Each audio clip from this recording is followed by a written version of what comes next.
Okay, so I just received confirmation that we are live and up and running. So I'd like to welcome everyone. We will call the meeting to order. Today is June 17th, and this is a meeting of the Pioneer Valley Regional School District School Committee.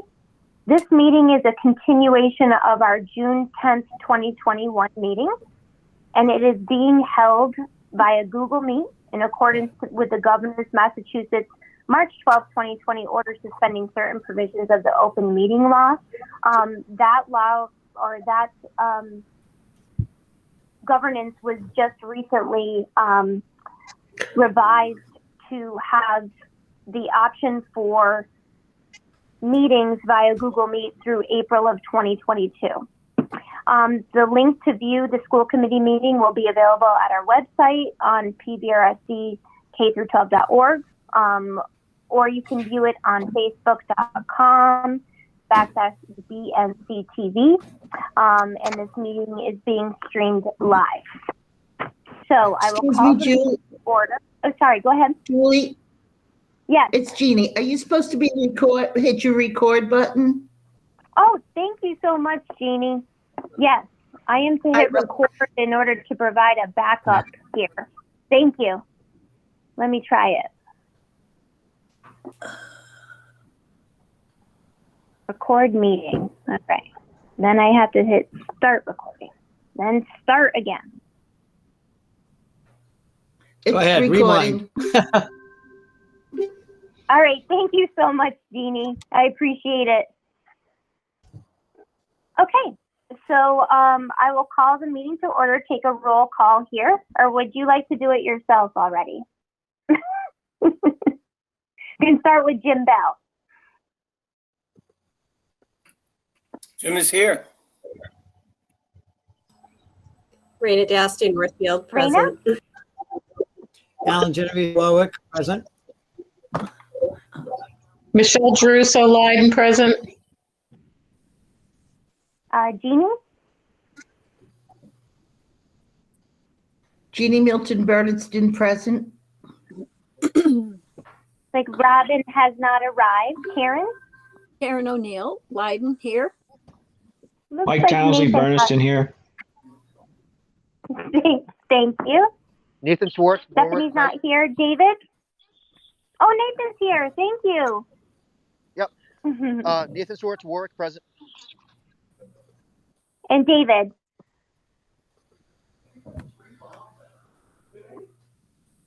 David here. Thank you. And Julie Burke Northfield here. Great. Okay, and there were not any citizens' comments that I was made aware of, so I'm just going to quickly look through the attendance list here and make sure that I don't see anyone. Okay, perfect. We do not have any minutes because this is a continuation of our June 10th meeting.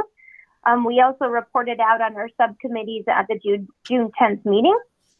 So for our new business, we will begin with the school improvement plan for Northfield Elementary School. So I believe Megan is here and John. Yep, that's me. Thanks for having me. So I just want to acknowledge that we, despite the pandemic and the unique year that we had, we were still able to meet pretty much every month with our school council.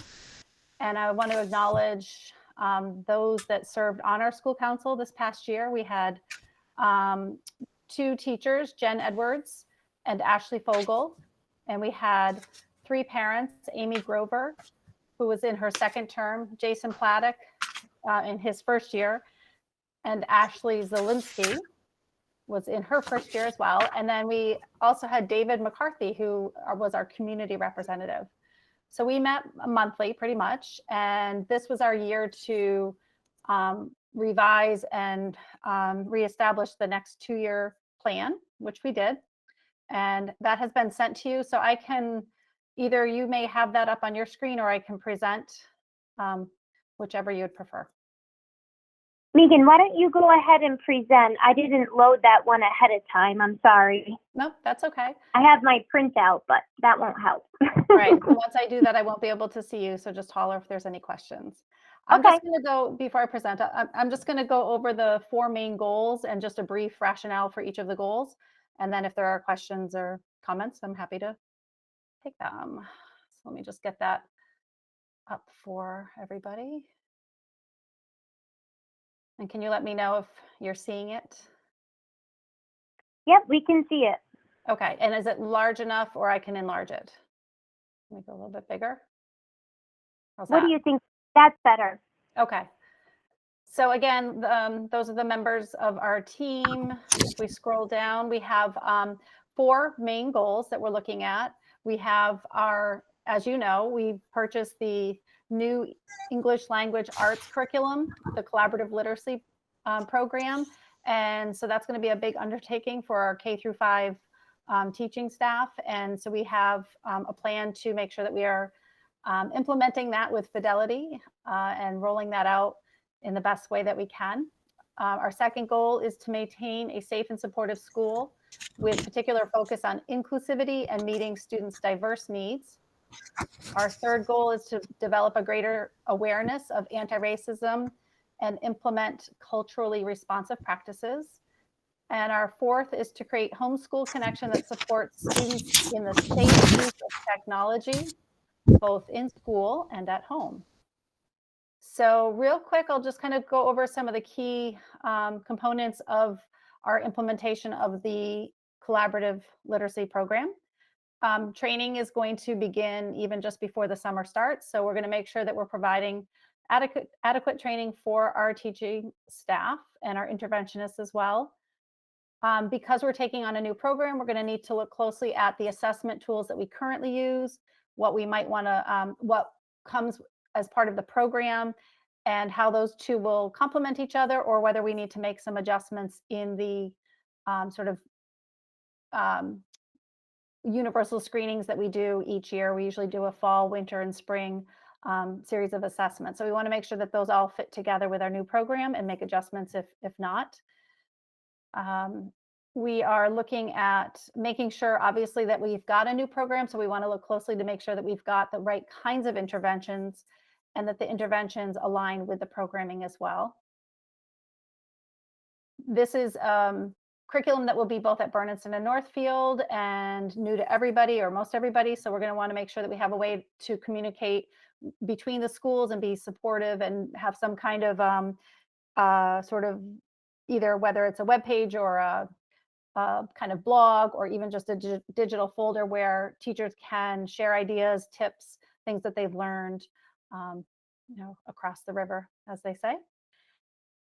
And, you know, as we go through the process, we're going to need to see if the training that we're getting from the collaborative themselves is adequate. Will we need to provide additional training going into year 2? So really kind of reflect on what's worked and what we might need to continue to develop so that the program continues to be up and running through the years ahead. Sometimes when districts take on new curriculum, training can be insufficient and then things go awry. So we want to make sure that we stay strong right throughout. So our school culture and safety category, as I said, so we're looking to make sure that our school is safe and supportive, that we are inclusive and we're meeting students' needs. And this is, I know that we've had you've heard a lot about social emotional learning. And one of the things that we piloted this year was a SABRS screener, which is a social emotional screener. We just began dabbling with that a little bit. We need to go deeper in that. We'll be doing a beginning of the year screener and then really coming together. Each fall we have data team meetings and we look at things like our math data and our reading data, but we want to incorporate our social emotional data in that as well. When we look at that data, it's going to tell us what's working, what's not working, if there are needs that certain students have.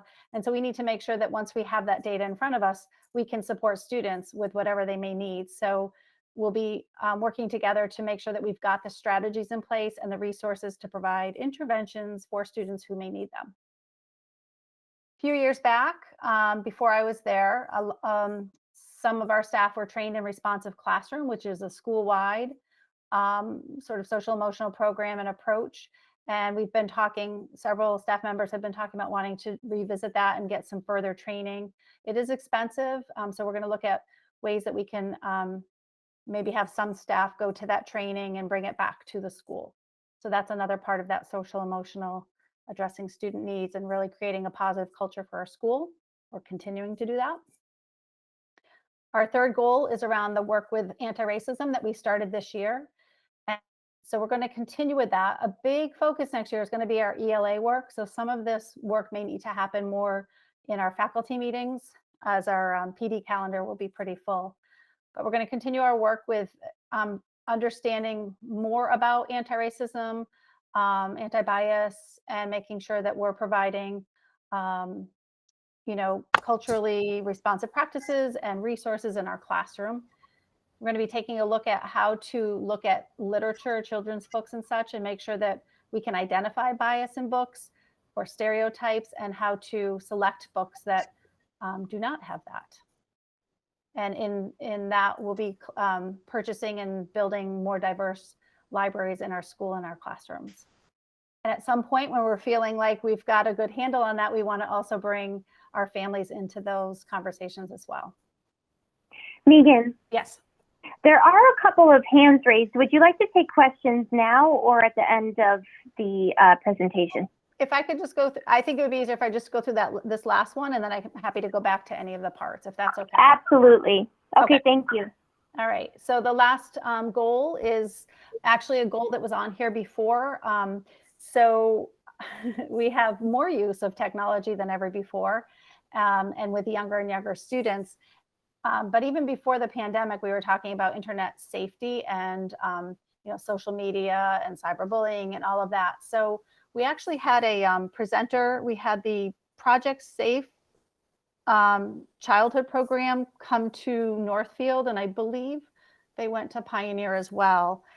It was a U.S. Attorney's Office, and they came to us in December of 2019, and we had for our 4th through 6th graders, and we had a plan to have a parent meeting that was going to be held at Pioneer for all of the district, and because of the pandemic, that didn't happen. But so we'd like to continue with that work and hopefully get them back to do a parent presentation as well as another school presentation for our upper grade students.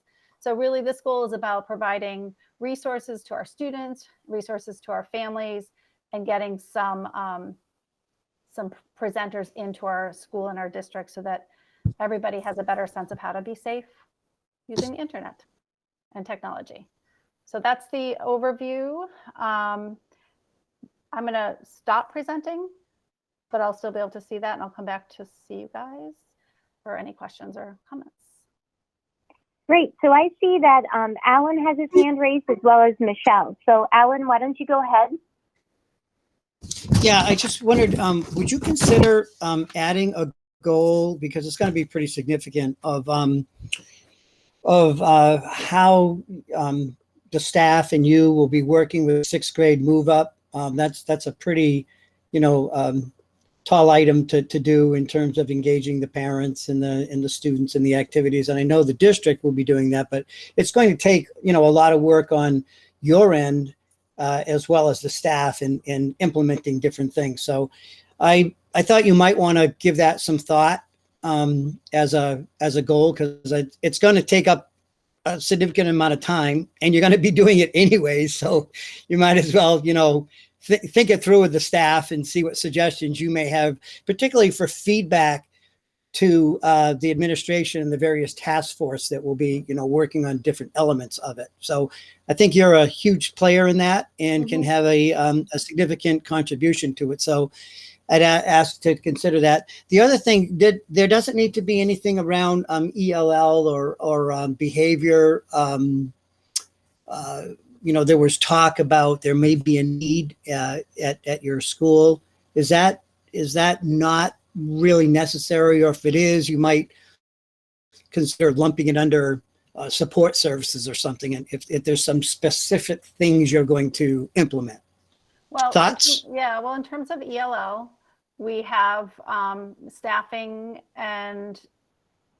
in place for next year, and certainly, yes, we'll need to build some resources, but I don't know that that's a sort of big enough goal. Like, you know, at the elementary school, there's always a lot happening and not everything can get captured into a school improvement plan. But I think that's underway and probably doesn't need a spot on there. What was the other one that you just said?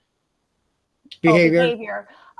So, you know, that's a district program that we have at Northfield Elementary. I think some of definitely the things that are listed under the social, emotional, and inclusivity pertain to all of the students in our school, including our behavior program. And I don't know that there's a whole lot more that I can say at this time for that particular goal. I think that's more of a district conversation. Okay, and under that, would that fall on the restraint training that staff has, and how you feel you're prepared if you need to Yeah. So the restraint implement training that? is something that has to happen annually. Again, I don't think that would be an improvement plan item, but it's just something that has to be part of our programming and our training routinely. And I know that our Christy Fontaine is definitely aware of that. And on that, we're also looking at, I know that in the policy handbook, there's a specific type of restraint training that's been identified. And we want to, I don't know if that's been brought back to you, the policy subcommittee yet, but we want to be able to have some options with some other programming that's out there. But again, that isn't something that would specifically fall just under the NES plan. In terms of the sixth grade, I'm happy to add that. You know, I could add that. I would need to. My understanding is I would need to reconvene our school council though, because they're the body that that works on and sort of votes on the school improvement plan before I bring it to the school committee. Mm-hmm. So that would have to take place in the fall if that's something that. If the school committee would like me to see that added. I mean, we know we have the plan, and we are like you said, Ellen, we will be working on that regardless. But if others feel that should be in the plan, I'm happy to entertain that. Right. Well, we certainly could improve what you have if that's the wish of the committee tonight, and you might add that as an addendum or something after you get a chance to talk it through with your staff. Thank you. Thank you. Okay, Michelle. Hi, Megan. Thank you for that. When you mentioned interventionists, are those people coming from the outside? No, so we have a reading interventionist. We have Title I, both reading and math. We have an instructional assistant who serves as an interventionist. We have our school adjustment counselor, and even our occupational therapists and physical therapists serve as, you know, would sort of fall under that category of interventionists. Yeah, I didn't know when you did the goals because I was trying to think back to what we talked about with the adjustment counselor and how these children have lost so much in-person schooling these past, year and a half, 2 years. And I was glad to see that you're going to be working on technology because it was really sad to see in the national news this morning about the 13-year-old Amherst boy got caught up in social media. And it's so devastating that I think these kids in the last 2 years have been using technology so much. We just want to make sure that they're using it appropriately. I thought the same thing when I saw the news last night, Michelle, that education has to come from all directions for sure. Yeah, it does. Thank you. Thank you. Okay, Jeannie has her hand raised, and Mike and Raina. So go ahead, Jeannie. Megan, is everyone trained in restraints, or is it just certain staff members? Just certain staff members, and if there's others that would like to be, and the training happens at a time that they can be, then yeah, but not everybody. Okay. Yeah, so the Hive program, that's our behavior program, all of those staff members must be trained. And they Okay, should be trained thank you. annually as well. Thanks. Okay, Mike? Yes, this is actually for John. John, are we going to hear from BES on improvement plan from them at a later date, or what's the plan there? Yes, that's coming at the next meeting, I believe, or it might be if not in July, it'll be August. Kelly will be presenting their plan. Okay, thank you. And I assume that the principals probably work together on similar issues. Correct. Yeah, I mean, we have the district strategic plan, so we think about that when we're developing our school improvement plans, and then also sort of the wishes of the staff and the parents. The school improvement plan ideas are generated through faculty meetings, and that's the school council, and it kind of goes back and forth throughout the year. So there's sort of a constant update as the year goes on, and we're refining some of our goals. So while the school council sort of oversees that process, the faculty has input throughout the year as well as we're developing it. But it doesn't necessarily align between the schools necessarily, because some of our needs are different. Okay, great. Raina? That was Raina frozen. Yeah, she is. Jeannie, did you still have your hand raised? Okay. Let's see. Raina still looks frozen. Oh, Oh, there she is, Raina. Deep in thought.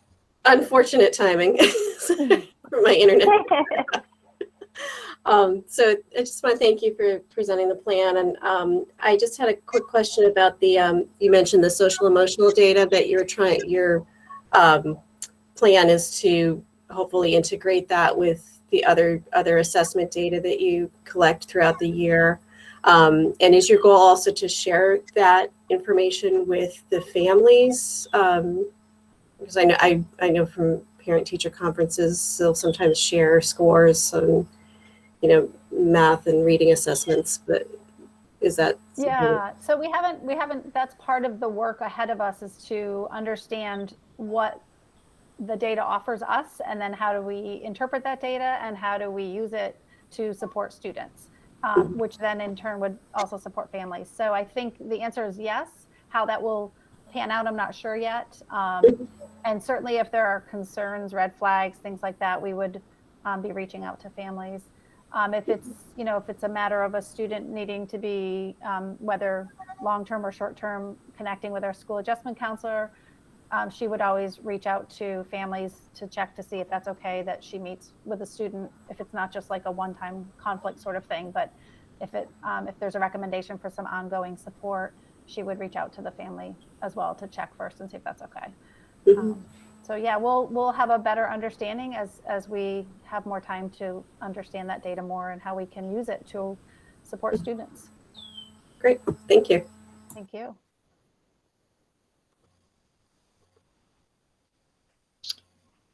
okay, thank you so Julie, much. Oh, go ahead. I just wanted to know if you wanted to entertain a motion to approve. Yep, that's what I was going to say. So take it away, Alan. Well, I move that we approve Northfield's elementary school improvement plan 2021 to 23 as presented. I'll second that. Okay, great. Any further discussion? All right, Jim Bell, Jim, yes. and you can go ahead on the roll call if you'd like, Raina. Bernardston-Northfield, yes. Alan Genovese Warwick, yes. Michelle Drew Leiden, yes. Jeannie Milton Bernardston, yes. Karen O'Neill, yes. Nathan Swartz, Warwick, yes. Mike Townsley, Bernardston, yes. And David? David, yes. And Julie Burke Northfield, yes. Great. Thank you so much, Megan. Well, thank you, and thanks for your good questions as well. Okay, so next we have the superintendent evaluation. So Karen has worked very diligently on this. I assisted her a couple of times over the past couple of weeks, compiling the data for the evaluation. So Karen, I'll let you take it away and just let me know what you would like me to share on my screen. I'll do that. I'm going to do a little intro first, okay? Great. Yep. Okay. Can everybody hear me okay? Yes? Yeah, okay. As you know, the evaluation of the superintendent of schools is a legal responsibility of the school committee. This year's evaluation is a compilation of the 8 that were submitted this year. The compilation this year was done, as Julie told you, by the chair of the school committee and by me as chair of the curriculum and personnel subcommittee. And we've done this for the past 3 years that I'm aware of. We met several times, once to compile the ratings and a second time to compose a narrative based on your comments. This year, there were many more comments and they were much longer than they have been in recent years. And thank you for taking the time to explain your ratings. I think that's going to be helpful. There are a few changes from the past several years in the manner by which this was compiled. So I want you to realize that. This year, we are adhering more closely to the MASC guidance and reporting the ratings based on something they call the preponderance of ratings selected.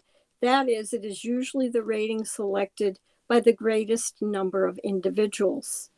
In all but one case, this was the only measure we used.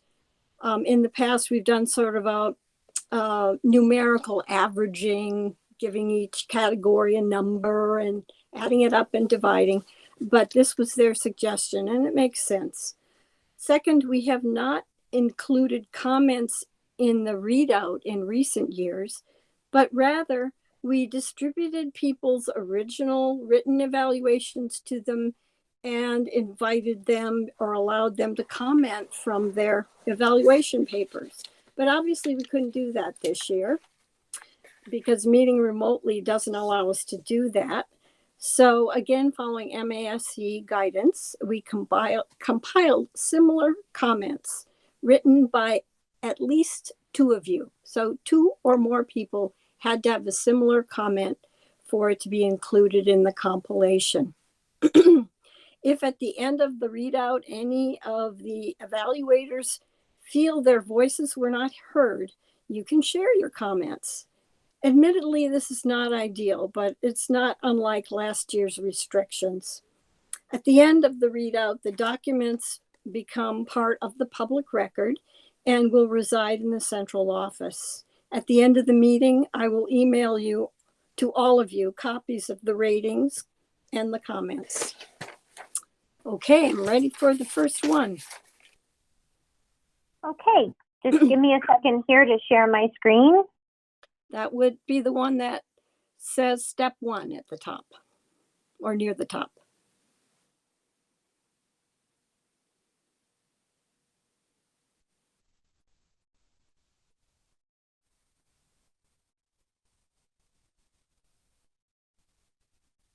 Okay, can you make it a little bigger?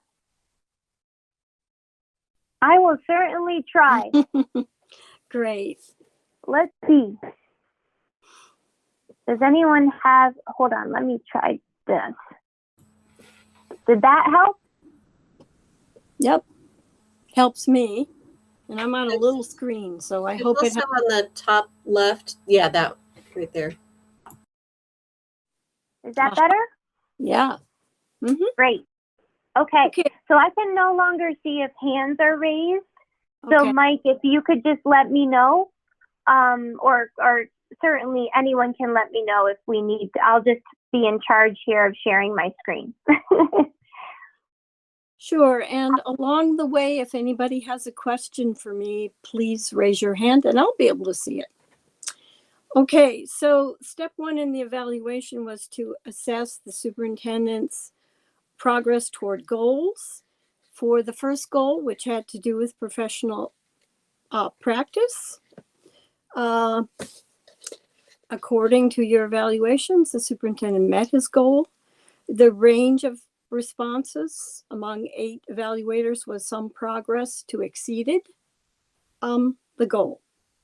For student learning, his student learning goal was also met, and the range was the same, some progress to exceeded. For district improvement, the most responses were some progress, and the range was again some progress to exceeded.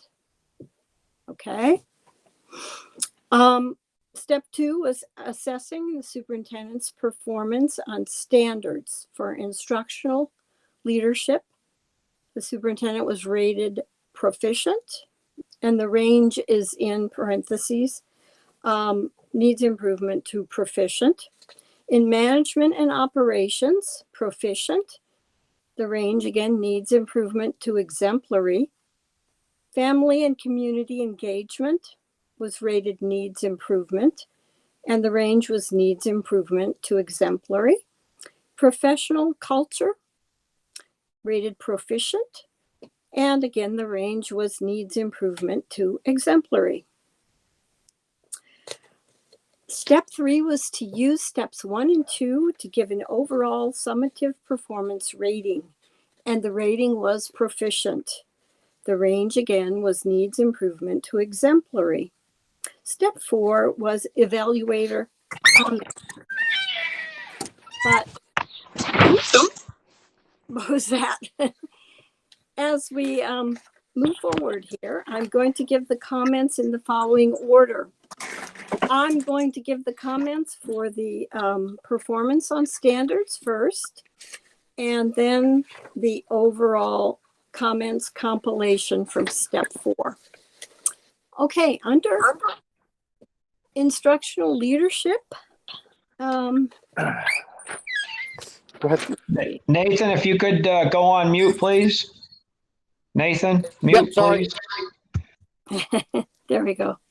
Under instructional leadership, both areas, curriculum and instruction, the focus indicators, were rated proficient. Under management and operations, both indicators, environment and human resources and development, were rated proficient. Under family and community engagement, both engagement and sharing responsibility were rated needs improvement. Under professional culture, communication was rated needs improvement, and continuous learning was rated proficient. Overall, for step 4, of course, or for standard 4, it was proficient. As I read the compiled comments from step 4 of your evaluations, keep in mind that an evaluator is not required to write comments for any overall rating of proficient. So comments on that rating may not be represented because they don't exist. Okay, we can continue here with my notes. You will not be able to see this part, but I will email it to you after the meeting is over. Comments on professional standards are first. This is from step 2 of the evaluation, where you rated. So Yeah. Karen, I do have this screen up. Should I Okay. be sharing this? Well, I'm not sure if people will be able to read it. I didn't use as large a font, but Okay, for those who can, that's fine. I can try again to make it a little bigger. Okay. Okay. Yeah, that'd be good. Okay.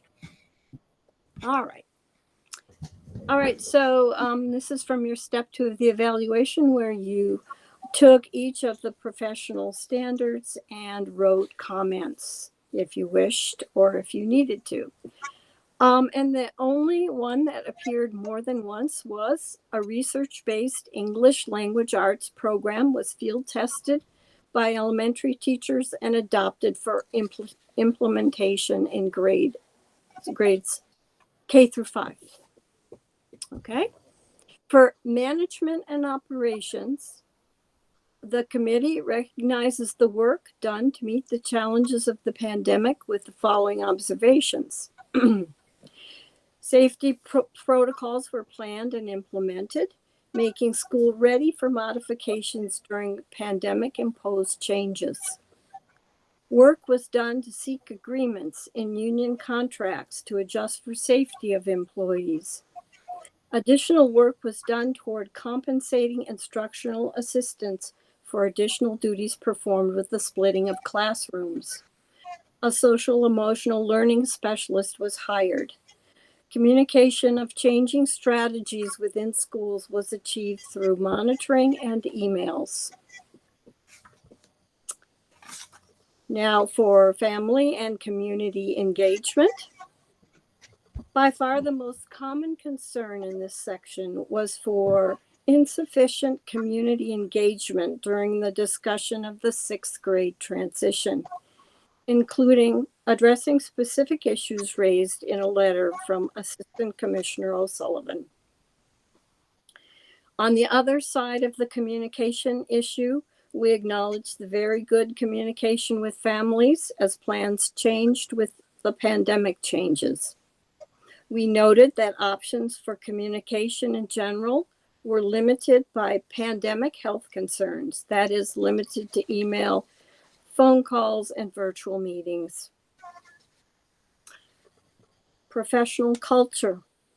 We noted, as in the previous section, that communication was inconsistent during the consideration of the 6th grade transition. Also of concern to some was deferment to others on the part of the superintendent to address certain issues.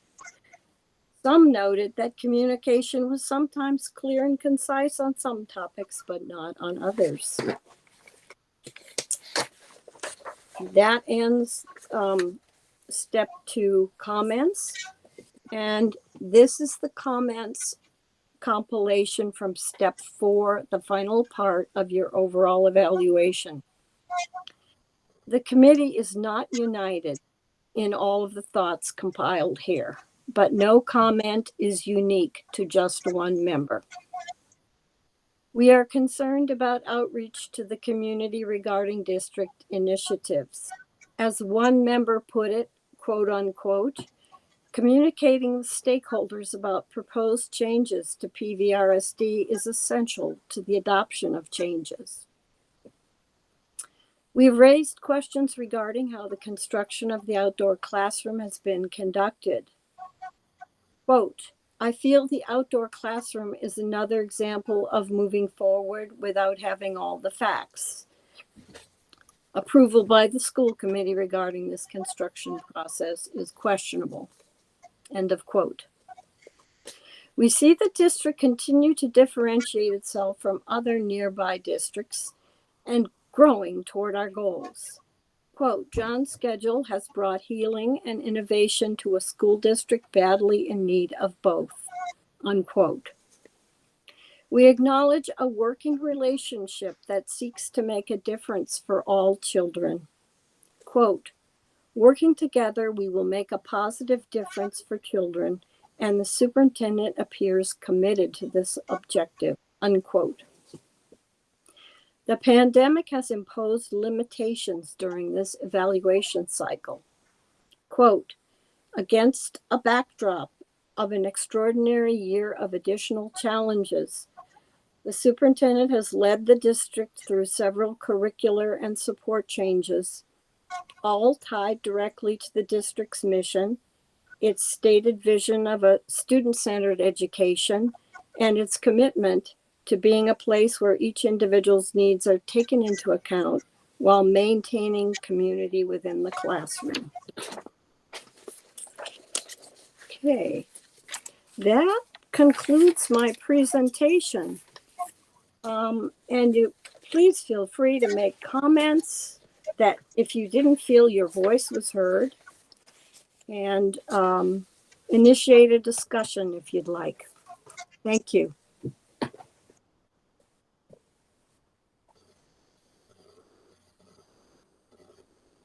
Jeannie. Okay, Jeannie's hand is raised. Go ahead, Jeannie, and then Michelle. Karen, and Julie, I just wanted to thank both of you for all the work you did on this. I know it was probably mind-boggling at times, and Karen, with your great help for a friend in need. Also, with all of this, kudos to both of you. Thank you. Well, thank you. Michelle. Unmute myself. Yeah, thank you both for doing this. As far as I'm concerned, it's a fair assessment on my part, but I was just wondering how many new people we had, and could you reach out to the 4 people that didn't do it and ask the question of why? Was it too involved, or? Yeah. Only you and Julie would know that. None of us need to know, but it would be good to understand why 4 people didn't fill it out. I can speak to that. There were 2 people from each town who contributed, so that was a good thing. And one person, Stephanie, was unable to, and we had talked about that because she'd been on for so few months. 5 of the evaluators were new to the committee this year, so had only been here for half of the time period that this was to have covered. So that's something to keep in mind as well. And then the other 3, I think that is a very good suggestion that one of us will reach out to those 3 people and find out what stood in the way. Okay. Thank you. And one more, can you tell me how many people evaluated the last couple of years? It was similar. I believe 9 was about the number, 9, 10. There were always a few who did not. Yep. It is involved. And no matter how much advance warning you have, you're going to find it more difficult than you thought it would be. That was certainly my case the first time I did it. Alan, do you have a question? I got to see if it's a question. It's a comment and probably would turn into a question. So I found this to be, I mean, it took a long time. I mean, it really took maybe 5+ hours to do this right. Yes. And I'm wondering if people fully grasp all the additional work or the work you had to do in order to then, move forward with the process. And there were some technical things, that may have been a little bit of a barrier to people, going through the whole thing before, deciding, how they were going to mark the superintendent. Mm-hmm. So I had found that, you really had to read through the standards, the state and all the indicators and how they put those into the categories of needs improvement and status proficient and so forth. Mm-hmm. And there was a fine difference between, sometimes needs improvement and proficient, and it may hinge on 1 or 2 words. Right. And so, so that was the first piece. The second piece was I found it a little, I don't want to say biased because it would be good to know how the superintendent thought, but I would have preferred to not have the superintendent, mark down what he evaluated himself yet on, maybe send that to you or the committee separately, but not to the full committee when we're trying to do this. But I understand, the underlying reason was he then copied and pasted the language from the state's indicator to say, here's what it is. And then he had his supporting documentation, which I had to review really carefully to see if it really tied into the indicator, that he was using it, for. And I think the most frustrating thing was thank goodness that Joanne and I think Julie might have eventually, but I was able to get a hard copy of that early on in the process. And so when I tried to print it out online, it crunched things together. It reformatted it. It didn't have what was in the columns. And that created, something very difficult. And then when I finally, had it up on the screen, I really wanted to be able to just type in the box and, select it and put my comments. And so, as you know, Karen and Julie, what I ended up doing is on the hard copy I marked what category he would be in, and then I had to put my comments in the separate document. So I think trying to clean that up would be helpful. But I'm wondering if we should consider having a task force that would expand this a little bit to have, when the goal setting comes in the indicators, the school committee, has their goals and the things that they're doing, and the superintendent presents his, and he also talks about the indicators that he would like to, focus on in the coming year.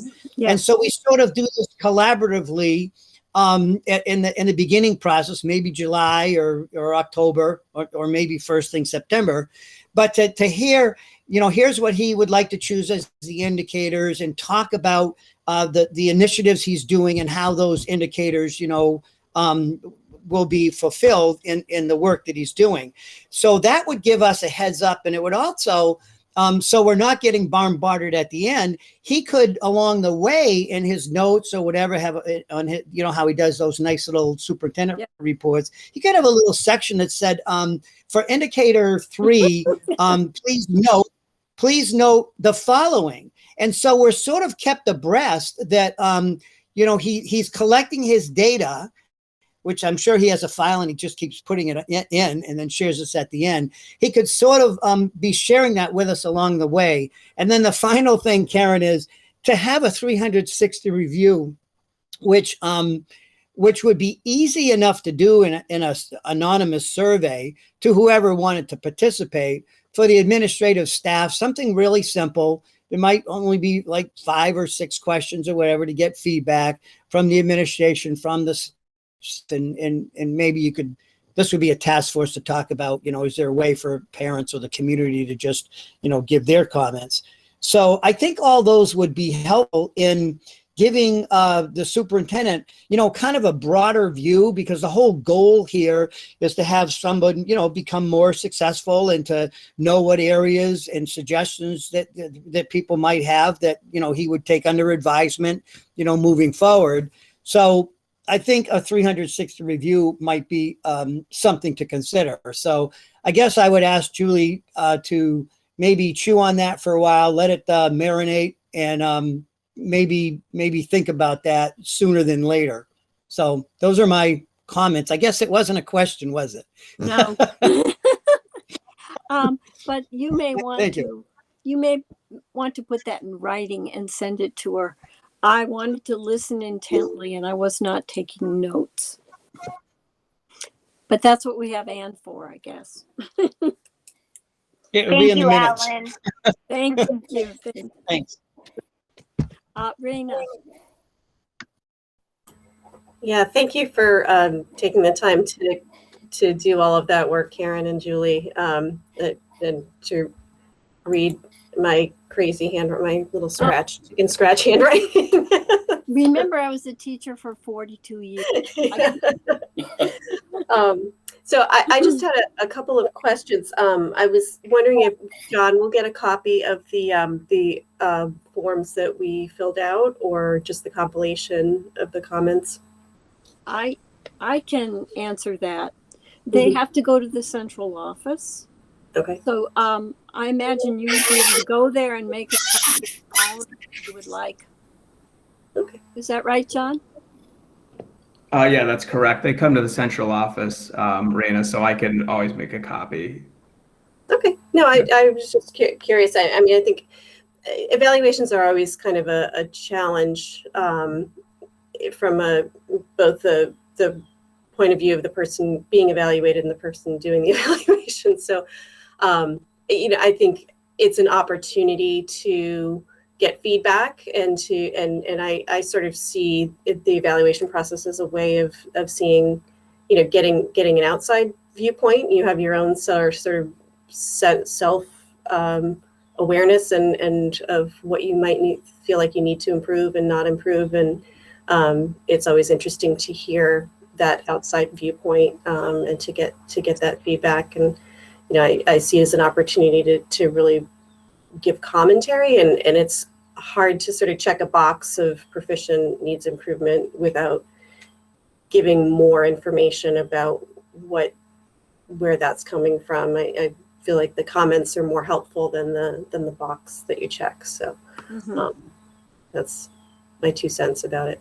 Yeah, he'll have to set aside at least an hour to read them all.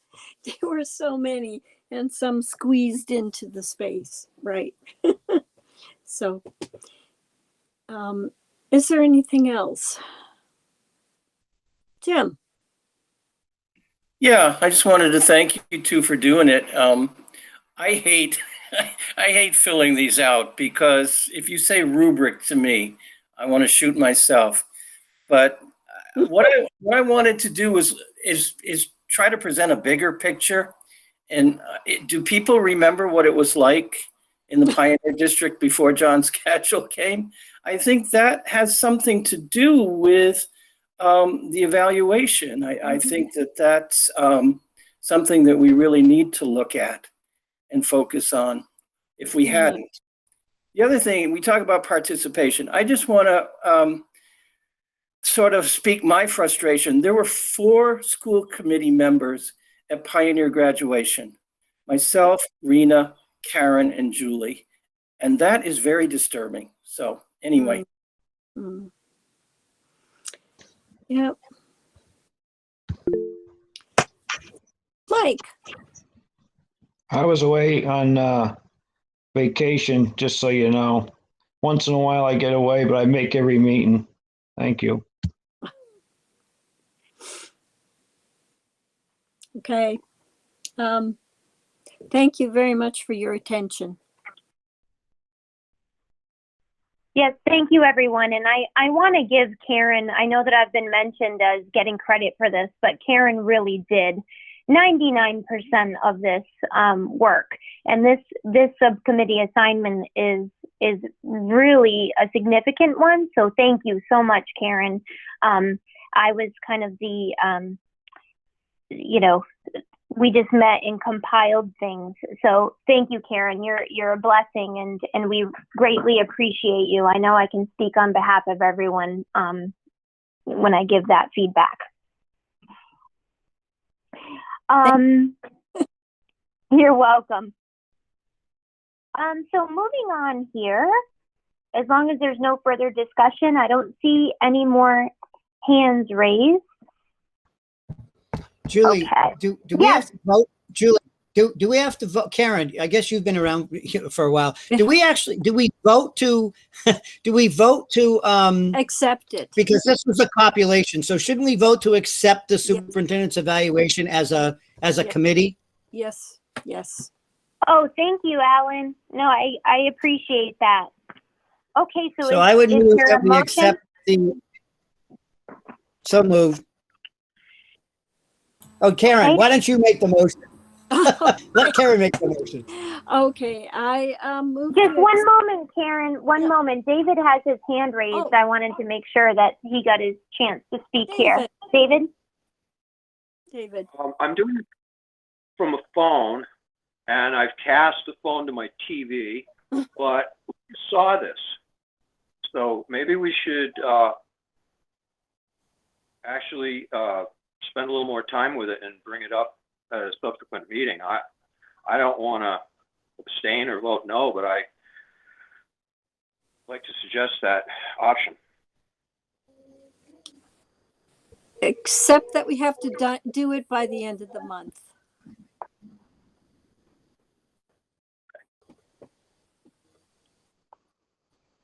Understood. Okay, so there's no other discussion. I move that we accept. Oh, it looks like, sorry, Nathan has his hand raised. Go ahead, Nathan. Nathan. I do. Hi, everyone. Hi. And Yeah, thanks again to Karen, especially, and Julie for doing all the work on this. It's the most important thing that we do, I think, as a school committee, is help the superintendent evaluate his performance and see how he can improve himself going forward, his performance going forward. I just want to clarify the role of school committee members who are no longer part of the committee, but were part of the, who were on the committee during the evaluation process. Right. So do those people have a voice in this? Is that, are they part of this evaluation, or is it just the current member? I think at the last meeting, Nathan, you mentioned you had spoken to Glenn Kuchar. Is that right? Yes, I have. Yep. And he said that it was common practice at at many school committees to do this. Many other school committees don't have to do this because their members are elected according to the fiscal year cycle. I don't know how widespread this is. It's something I think I need to investigate and talk to our MASC representative about, and perhaps we should bring this up before the next evaluation happens in an election year. I think that would be a good idea. I think that the people, I mean, we want to have the best evaluation we can. And part of that evaluation is everyone who's been on this committee during the time that we're evaluating. And that's, so I'm glad to hear that. I wish we had that this evaluation cycle. And that's something we should certainly include in future cycles. Thank you. Oh, thank you for that. Thank you, Nathan. Alan, I do see your hand raised. I just wanted to let everyone know, I believe I mentioned this the last meeting, but I did have a conversation with our legal counsel. We were not permitted to necessarily solicit a formal evaluation process from prior members of the school committee. However, he wanted us to also make note that any member of the community is allowed to give commentary on the superintendent's performance. So essentially, any previous member that is now a citizen of the community in which our district presides over are certainly able to provide comments ongoing throughout the year as well. Alan, your hand is raised. Yeah, I just want to, that's a point I was going to make, but I was going to narrow it down a little bit more in that. So just to be clear, his legal opinion for our attorney was that because they were past members, no longer on the school committee, and now were residents, they could comment in citizens' comments, but he's saying in his opinion, they wouldn't be allowed to comment in the evaluation process. I just want to make sure that's in the record and clear, unless I misunderstood. I didn't have that language specifically, Alan. I can certainly go back and clarify with our legal counsel, but it was more, I presented it to him in the sense of, should we solicit a formal evaluation as we had done from previous members? So for instance, send them the Google documents with all of the sections to fill out just as we had. But I can certainly further clarify that point with him. Yeah, I would have asked a different question. I mean, that certainly was a good question, but there were a couple related questions that would have got to the heart of what I just raised. That's all. So it'd be good to, maybe I can send you a couple of questions to pursue so we can get a real clear understanding of the rationale behind his thinking. Sure. No, I appreciate that. I look forward to that, and I'll follow up. Thank you. Yeah, I would also appreciate that, knowing the basis for his conclusion, the legal basis, because of hearing what Glenn Kuchar had to say. Absolutely. Mhm. Yes, I Thank will you. follow up and I'll get back to everyone. Thank you for that. Okay, so now I think we're ready to entertain a motion. Okay, I will make a motion that we accept this year's evaluation of the superintendent. I'll second it. All right, Because any further discussion? Oh, I just feel that ship has already sailed, so I'll second it. okay. Any further discussion? If not, Jim Bell can take it away. Okay, Jim Bell, I abstain, remembering the condition of Pioneer School District prior to superintendent schedule.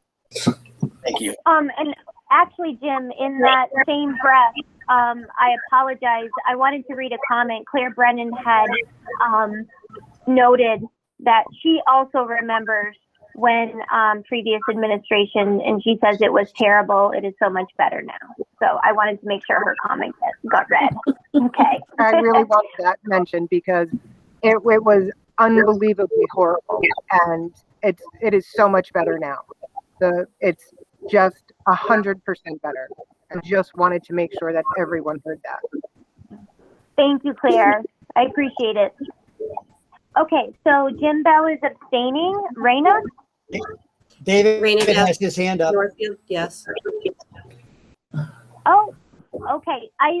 Should we be going through the this roll call first, or still entertaining comments? Well, you are entertaining comments, and I wish I could respond to the last one and Jim Bell's. Okay, sorry. Go ahead, David. You're correct. I don't appreciate the disparagement. My perspective, we achieved the massive loss that caused us to lose rights as community members because of the financial misdoings. And these were clear that we were maintaining and continuing on the payroll to effectively have a no layoff policy and keep aides in the district. And Ruth Miller, on arrival in the district, figured this out and took steps to cut 7 aides from the 2017 budget.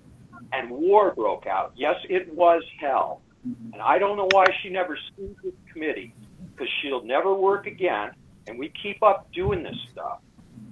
But compounding those 7 positions, which we couldn't cut, and we fought over massively, meeting after meeting after meeting, hours of citizen comment.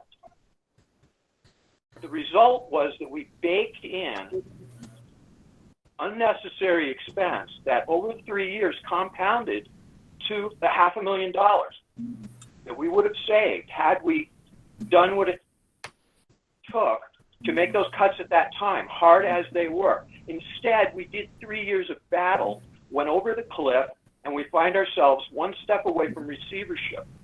So let's stop disparaging the past, or I'm going to keep talking about it and clarify. Thanks, David. I want to apologize to everyone. I had meant to read Claire's comment and I had forgotten, so I should not have stopped during the voting process here. So the opportunity to add further discussion is closed once the voting begins. So I apologize, and I'll make note of that moving forward. I appreciate it, David. And since you were, okay, so we don't have any further hands raised. We have Jim Bell, oh, Alan, you as well, and then we'll move on. Go ahead, Alan. Yeah, I just wanted to say that as we move forward, I think as a committee, we have to keep in mind that it's important for us to keep a very high bar for ourselves and have the expectation that we have a high bar for everyone. We have to set that example. And I just want to say that we need to be cautious that if things were really not going well, that for whatever reason. We need to be careful that we don't let that influence. We set a bar that isn't that high because we're comparing it to something that happened before. I think we need to be cognizant of, it's important for us to set a really high bar and not think it's pretty good because it's better than what we had. So just let's keep a high standard. Okay, thank you, Alan. So Jim Bell had abstained. Raina. Bernardston-Northfield, yes. Alan Genevieve Warwick, yes. Michelle Caruso Leiden, yes. Jeannie Milton Bernardston, yes. Karen O'Neill Leiden, yes. Nathan Swartz, Warwick. I'm going to abstain because I don't think that this was a complete process. I would like to hear more input from the previous members, and I don't think that was available this year. So unfortunately, I have to abstain.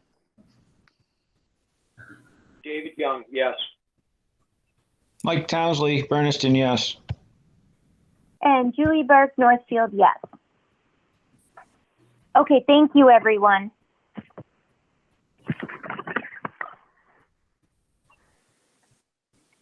Okay, so next is a discussion regarding school committee goals and objectives.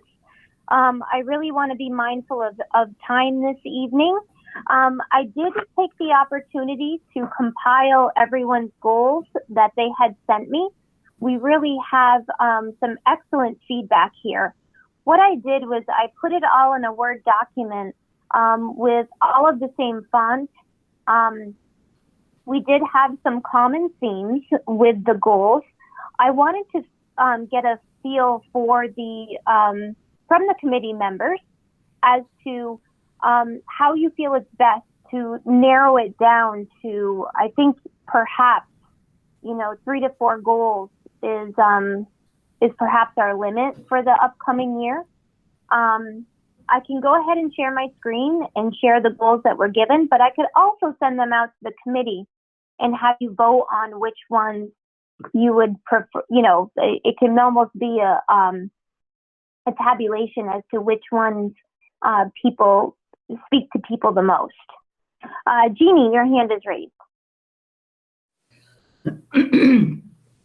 I would really like to see all of the goals that have come in and have a chance to review them before even a discussion so that I can set priorities in my mind.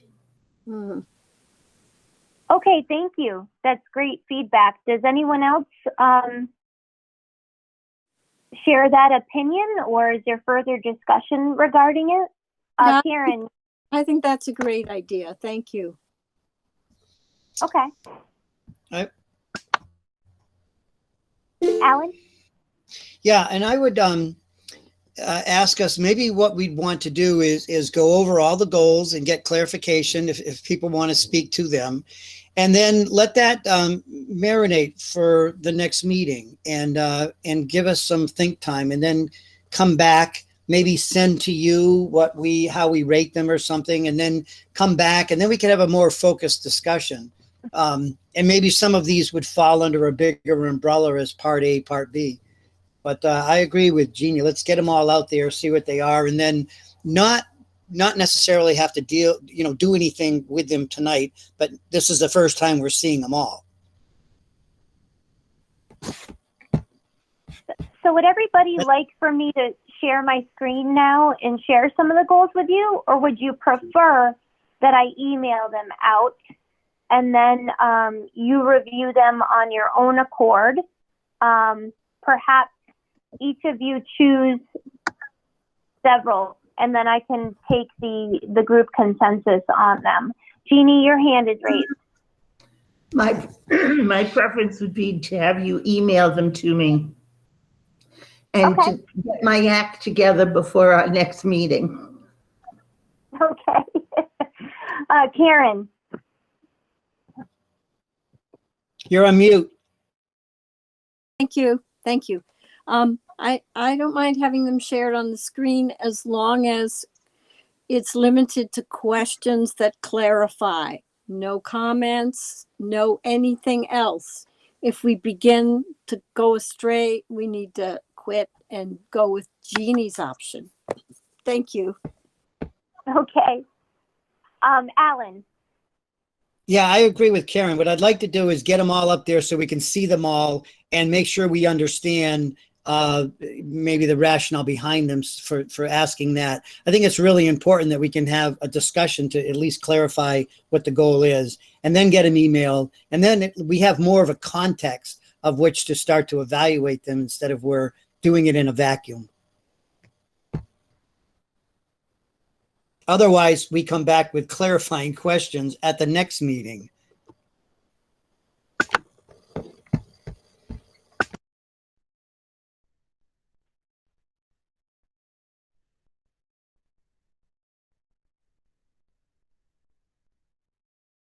I think you're on mute, Julie.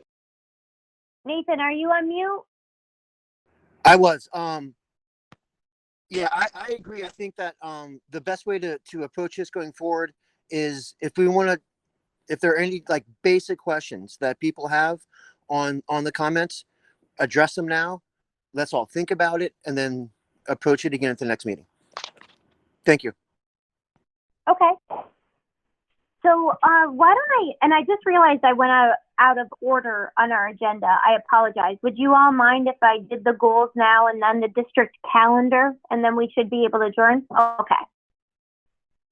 So let me share my screen here, and I will have the goals.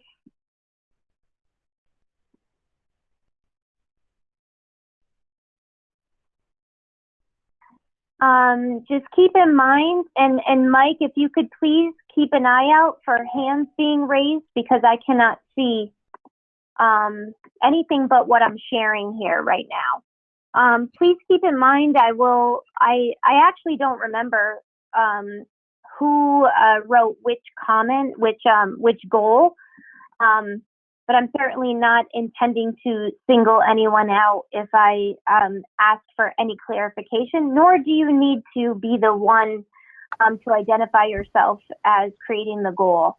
I also think it's important to note, I did take a little bit of liberty here.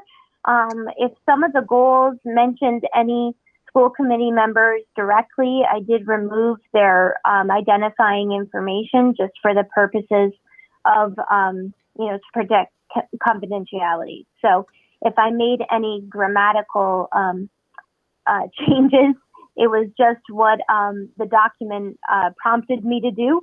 And I may have removed a little bit of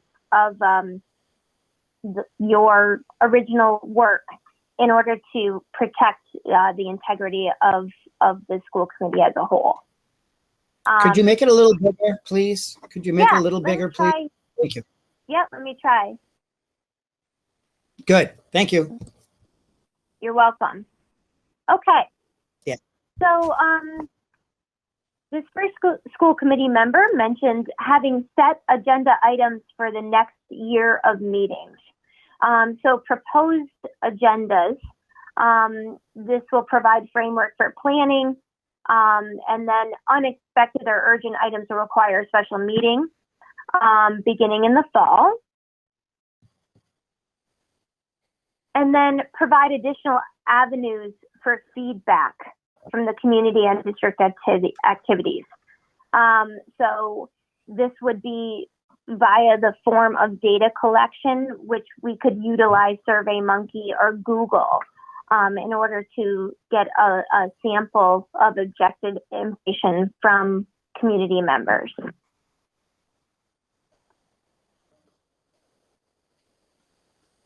So this next set of goals really surrounded the school committee doing their due diligence behind certain measures. So this first one speaks to the district agreement goal. So it's about the school committee reviewing any revisions that are in regards to the regional agreement, really developing a comprehensive understanding of its articles, approve it as a school committee and then share it with respective town officials and interested parties. And that will help promote the passage at each town meeting. In that same breath, the school policy manual goal. So again, the school committee will review the policy revisions, provide time for the committee to ask questions, and then make this manual public for feedback from the community prior to a vote for the school committee to adopt the new and revised policies. Regarding the superintendent evaluation, this was, it was mentioned previously that to have a more comprehensive evaluation process that would not only include our school committee members, but that would also include staff, administrators, parents, town officials, as well as us, the school committee. A goal surrounding transparency, where again, this came in the previous comments from a school committee member, that the agenda is developed in such a way that it's more cohesive to open discussion regarding hot topics, essentially, and that the public is able to provide constructive feedback regarding those topics. And then the oversight accountability goal. So that way the school committee is able to follow up on district initiatives that require public engagement, and to also make sure that that's in alignment with the superintendent's goals, and a comprehensive plan of action is created so that everyone is involved in this process. So, and this school committee member mentioned the 6th grade move up and the prospect of world language as an opportunity there. The budget development goal, that the school committee becomes more involved and proactive with the FY22 school budget, and as the FY23 budget begins. And then the new director of finance. So regarding, the resignation recently of Tanya, that we do our due diligence to make sure that we are all on the same page as to what we really want the new director of finance to be responsible for, with reporting out to our committee, and how we will monitor the progress of the new director of finance.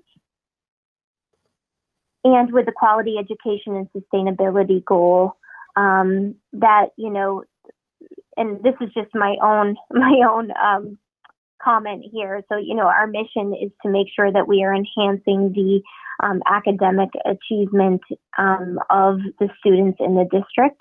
And so this goal goes along with pursuing initiatives that support a quality education for all students, and to explore opportunities that promote financial sustainability and predictability for member towns. So the next one here from a member, that we use the district strategic plan as the frame for deliberations, decisions, and voting, and that we specifically refer back to the district strategic plan when we are having those discussions. And we will certainly refer back with links as applicable. And this will be an ongoing discussion of our work with relationships back to the DSP. That also ties into maybe a standing agenda item, I noticed.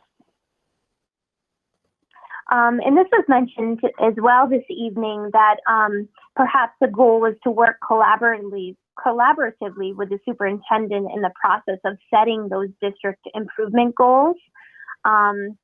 So we can certainly work with the superintendent, and we can vote on which goals the superintendent chooses for the upcoming evaluation period. And then we would set a strict time frame on that to make it measurable. This member also stated that, as school committee members, we really should be doing our homework in the sense of any and all documents that are presented to us in between meetings should be thoroughly reviewed. That way we come prepared for our next meeting, where all members have done their due diligence to make sure that we are all giving this the attention that it deserves. And we will all respond to district-related emails within 2 days. With that same goal, also goes with it the attendance. So in order to make sure that we always have a quorum, and also for the benefit of the school committee and, of course, the students of the district and the staff and the administration, we want to make sure that we are attending the meetings, which include the subcommittee meetings, to make sure that that work gets done to have forward progress. This next goal spoke about the value of quality pre-K and early education in the district, and how if we work on investing in those programs, how we can essentially gain students throughout the continuum of their learning from K through 12. So really prioritizing young families in every town. And also this member felt that, the brunt of the taxpayer responsibility should be on the towns in which have the largest populations, the largest census.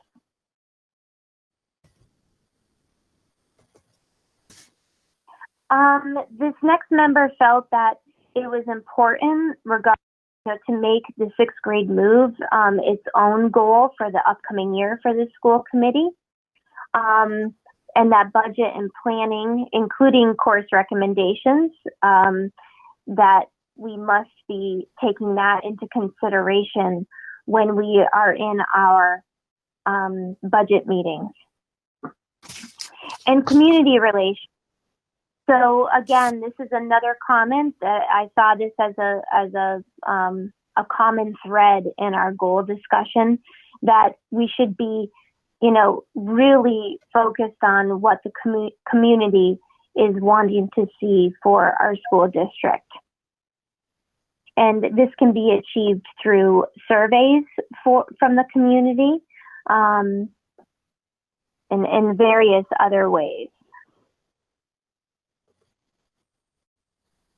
This member felt that, we could collaborate with other districts regarding the charter school and school choice monies that are leaving our district, and that perhaps we as a school committee could lobby in order to, we could lobby with the state or the Department of Education on, the vitality of the school district, and how charter school money specifically really is a detriment to our finances and our long-term sustainability. And this last goal here is the member is stating that in order for us to communicate and collaborate effectively as a school committee, we should have a goal of doing so respectfully, and that really we should be getting the opinion and feedback from our constituents as to how well we are achieving our goal. And that can be done via our survey and perhaps every, a biannual kind of a pulse of the community. So I'll stop sharing here. I want to thank you all for sending along these goals.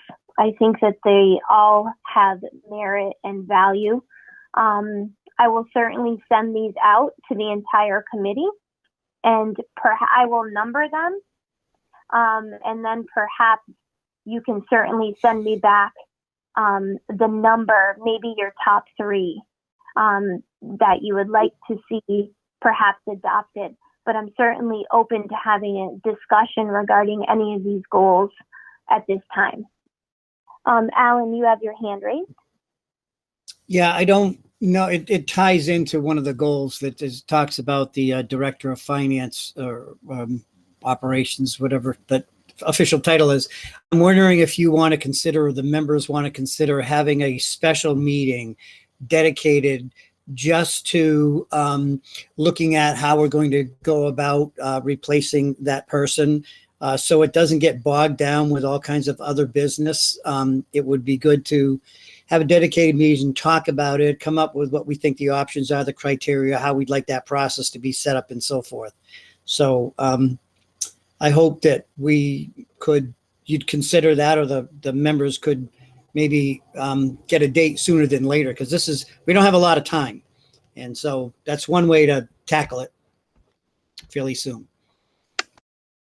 Thank you, Alan. I can give a small update regarding that. So we are awaiting guidance from the overseer, for the financial overseer for the district, regarding when we are able to move forward with that job posting. So I did ask for an update about that this week, and I'm hoping to have an update, certainly between now and our next meeting, but I will keep everyone informed as I know details surrounding that. Julie, my point was, I'm sorry, I missed it. My point was not to wait for the overseer, whatever, that before we post the job, we should be clear on what it is we're posting and what we're looking for. So because if you post it, then you've got your qualifications. Well, I don't have to tell you. You put in the posting what it is you're looking for. I think the committee should be talking about that before it's posted. Okay, and I appreciate that, Alan. That's not something, that process I am not familiar with. So when I reached out to the district administration, just inquiring about the process, I was told that our first step was to get the advice of our financial overseer regarding the posting.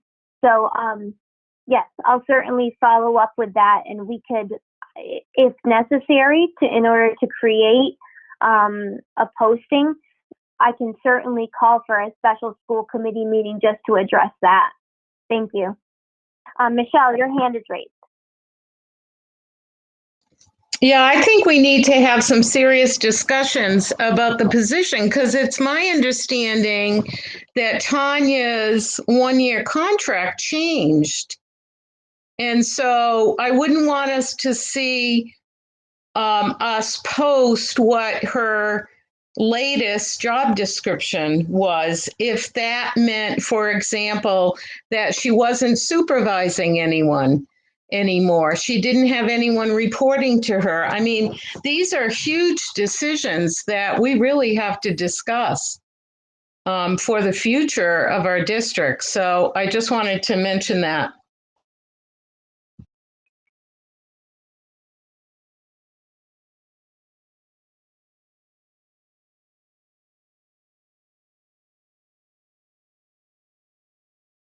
Julie, sorry, you're on mute. I didn't hear. I'm sorry. I'm sorry. I said thank you, Michelle. I will get clarification on that. I will. David, go ahead. I agree with Alan. I think we should have a special meeting, and I think that at that meeting we should look at all of our options, which could include sharing, combining positions. We should definitely consult with the overseer, but we shouldn't just continue in lockstep. And we should make a decision also recognizing what a shortage there is in the municipal and school field of qualified people. I mean, DESE wasn't going to abide Tanya living in Florida and working remotely. And they certainly said they weren't going to renew it. And then pandemic hit. A lot of things are resetting. Warwick had to, we needed a town accountant. We ended up going with the same CPA firm that Pioneer uses as a auditor. But, you know, that firm created that capacity in response, and we're not the only municipal customer they have at this point. So I think we ought to look at all of our options, because the knock on a tiny district, and while I'm a great proponent for a tiny elementary school, you know, we can be administratively expensive and perhaps not right sized to meet certain obligations that we have.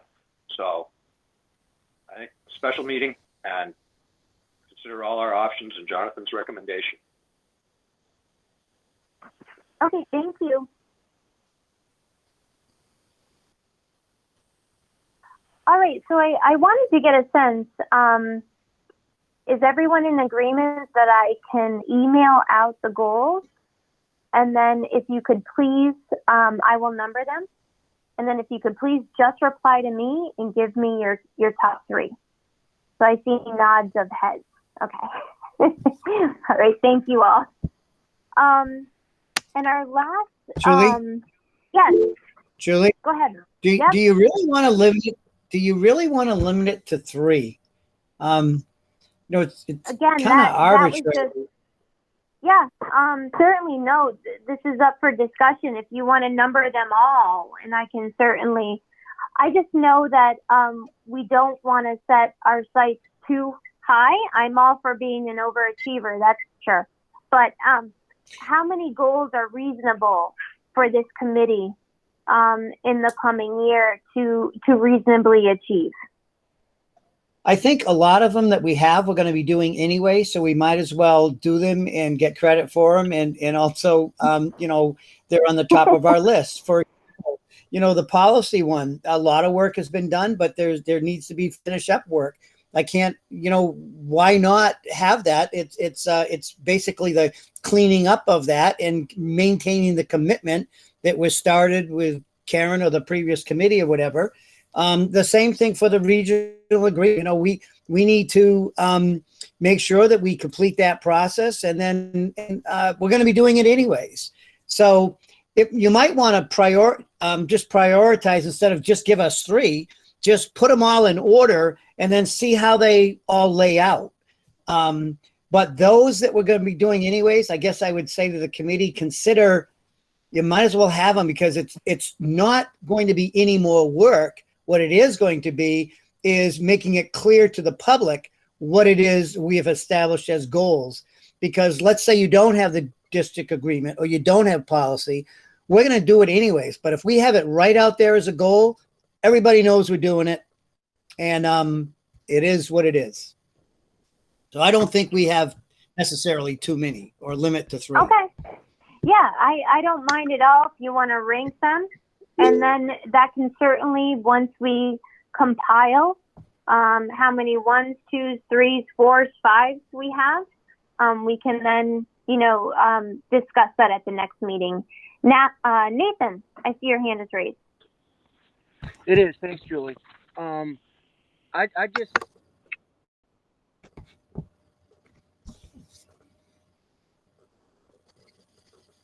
He went away. Yeah, I think we lost you, Nathan.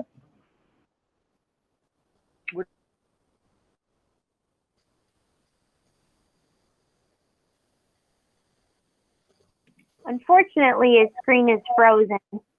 Julie, are we straying? Sorry, Jim.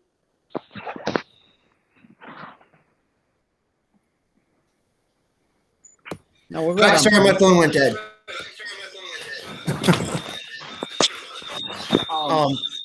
So hold on a second.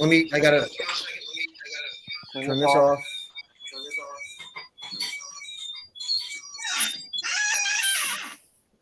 Okay. Sorry.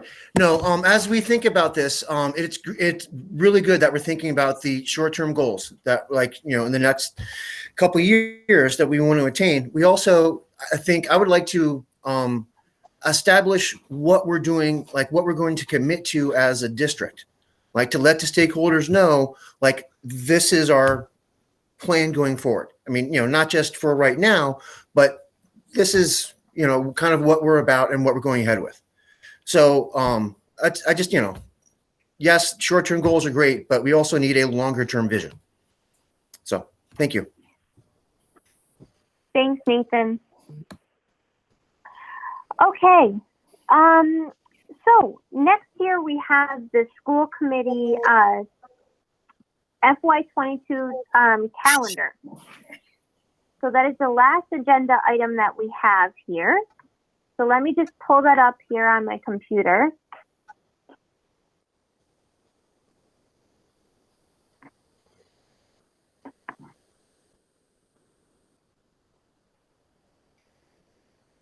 And I'm going to make it bigger.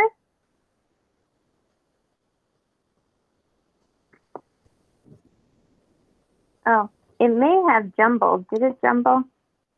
It did. Looks like it jumbled. It did. But okay, I would. So,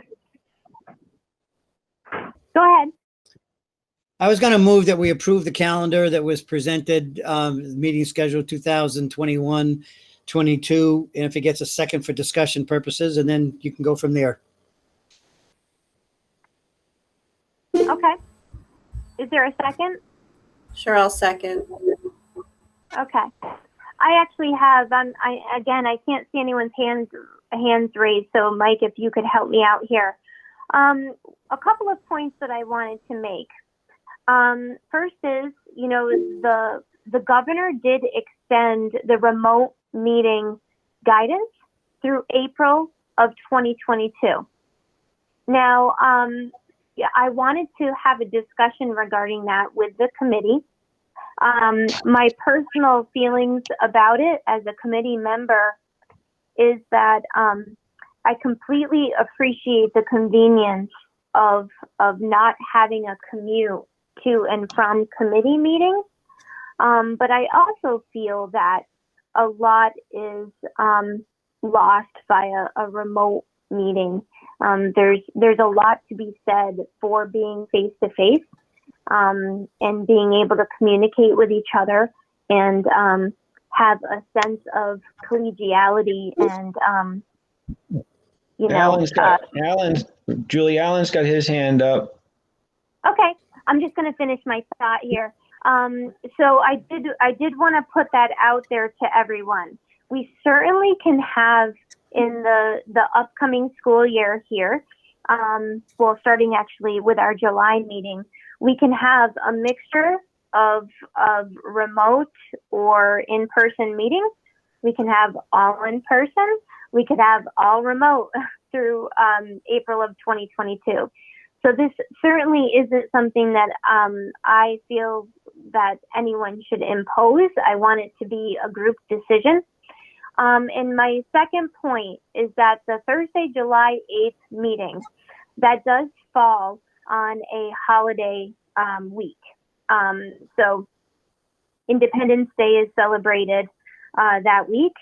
And we also, Tanya has requested that she has a wrap-up meeting with us, which I think would be very useful in case there is anything left over that needs to be voted upon by our committee. That meeting needs to happen between July 15th and July 30th.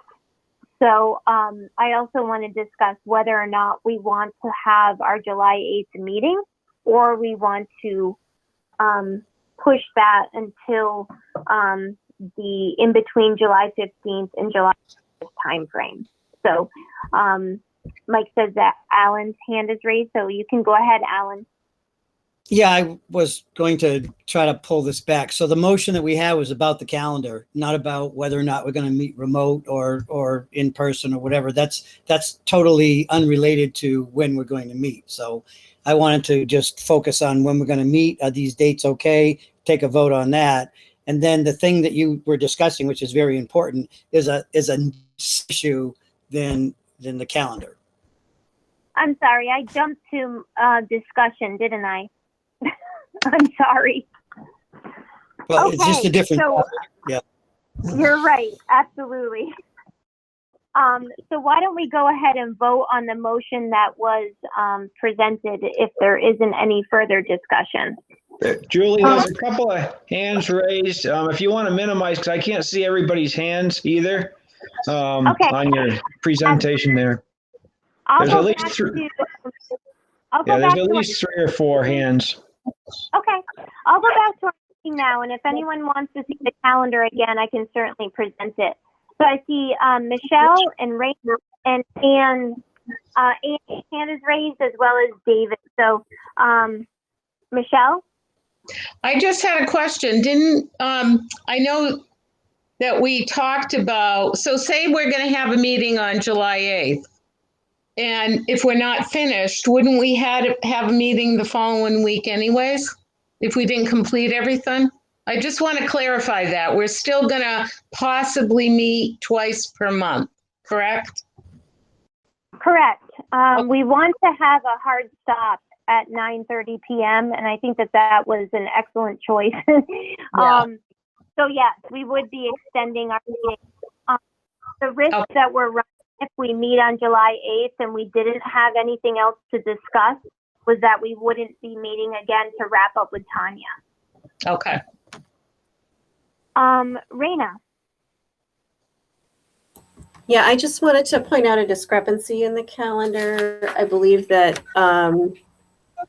April 13th is a Wednesday, but it's listed on the calendar as a Thursday, April 13th. I just wanted to just make that correction.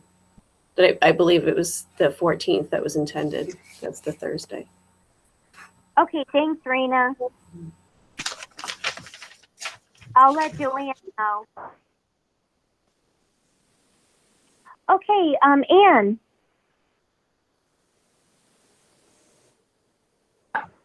You sort of addressed it. I was trying to get back to the July 8th because the proposed calendar has July 8th, but not a secondary meeting, and I just wanted to get clarification on that. So sounds like the discussion is continuing.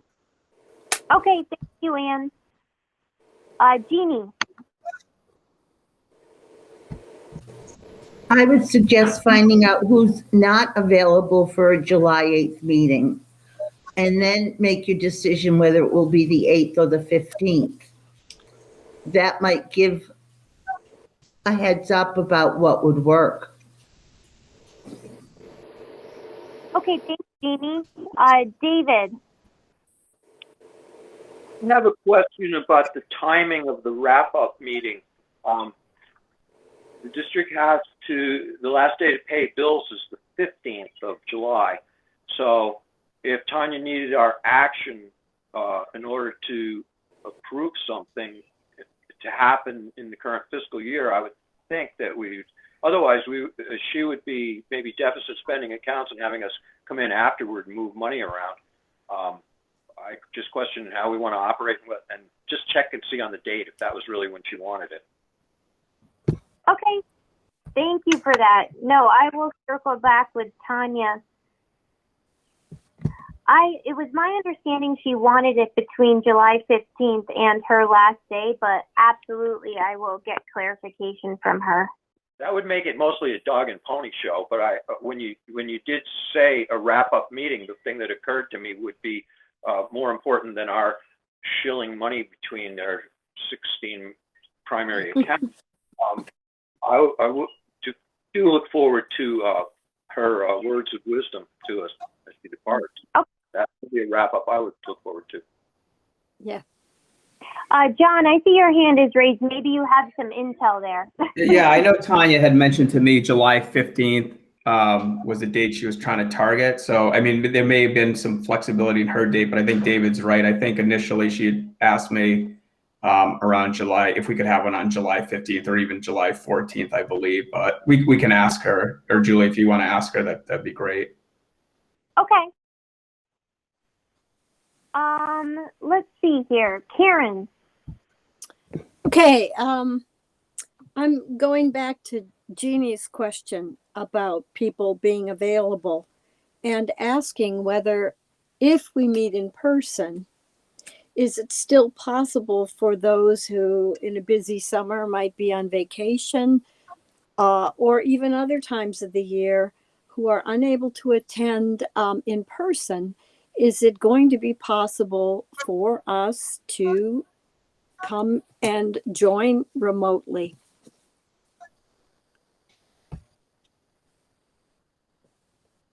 Thanks, Karen. Anne, is your hand still raised or was that from before? Okay. Alan? So a couple things. I would suggest definitely the 13th or 14th so that that's taken care of in case of some last minute, not do it on the 15th because we'd be meeting at night and that's after the fact. It'd be 16th.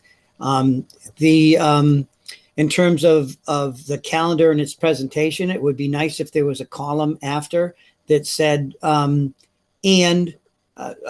say July 8th and July 13th, if needed, so that the public and all of us are reminded that what those dates are and everyone knows. So I would add that as another column.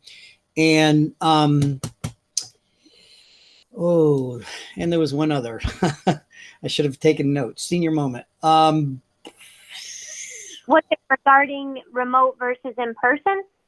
Oh yeah, thank you so much. Yes. So I can make the 8th, but I'll be in Indiana. And so we run into the problem if you meet and you have to have a quorum first in the room before others can come in. It seems like the safest thing would just, have a remote meeting at least these last two, and then evaluate what you want to do from there. But I would not be in person. I would have to be remote. And then you'd need a quorum if others are going to come in remote. So someone's point about traveling, it's a busy time, is a good one. People can still participate if they're traveling. That's all. Thank you. David. So in your recitation about our basis for being in a remote meeting, that's actually changed.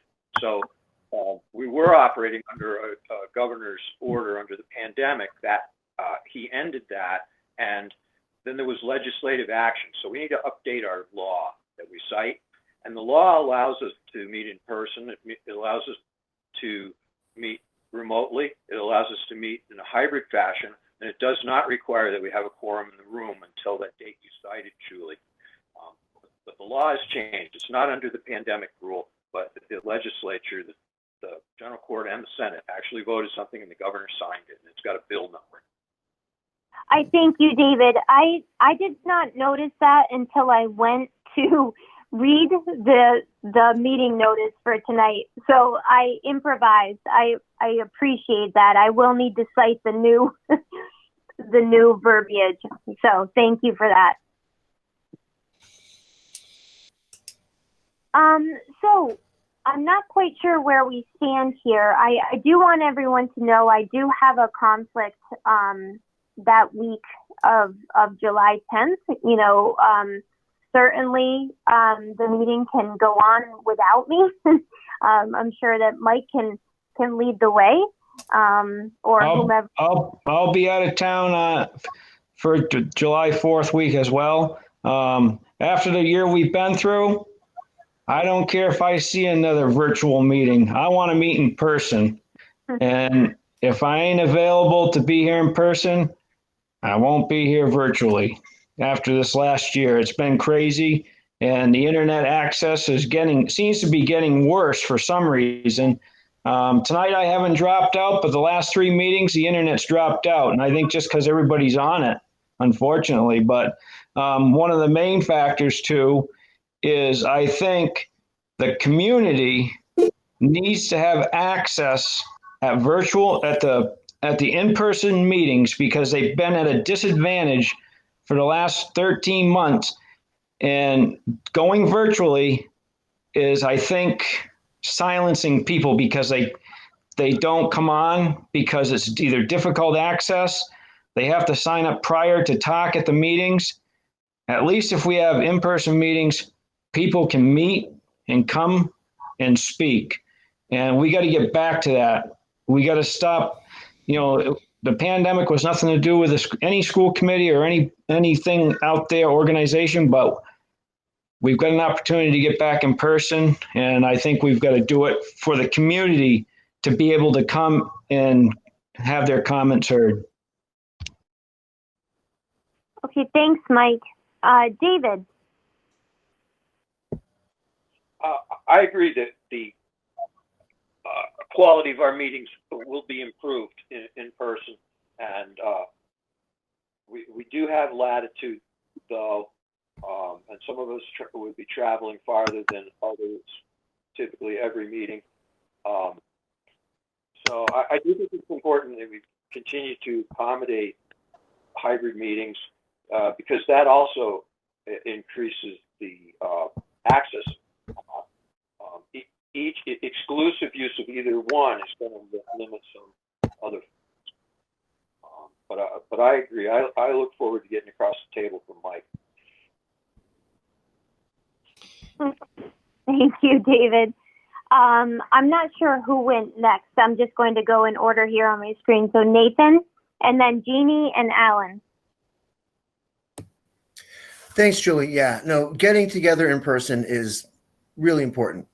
I think this committee has been at a disadvantage because we didn't have so typically the new members go to the MASC conference and, meet each other and have that opportunity to really bond and go from there. We haven't had that. So as I'm sure everyone else, looks forward to getting together in person. At the same time, for subcommittees, I think we need to have the option for remote meetings because it makes it way more practical. You get the quorum, you get the people you need, you get the input you need. We have that we have the knowledge to do that now. We can have that meeting. So I don't want to go no, we're not going to ever do these meetings again because they do have a purpose. But yeah, as well as everyone else, can't wait to meet you and be in person. So that's all I got to say. Thanks, Nathan. I just want to do a time check. So we're almost at 9 p.m.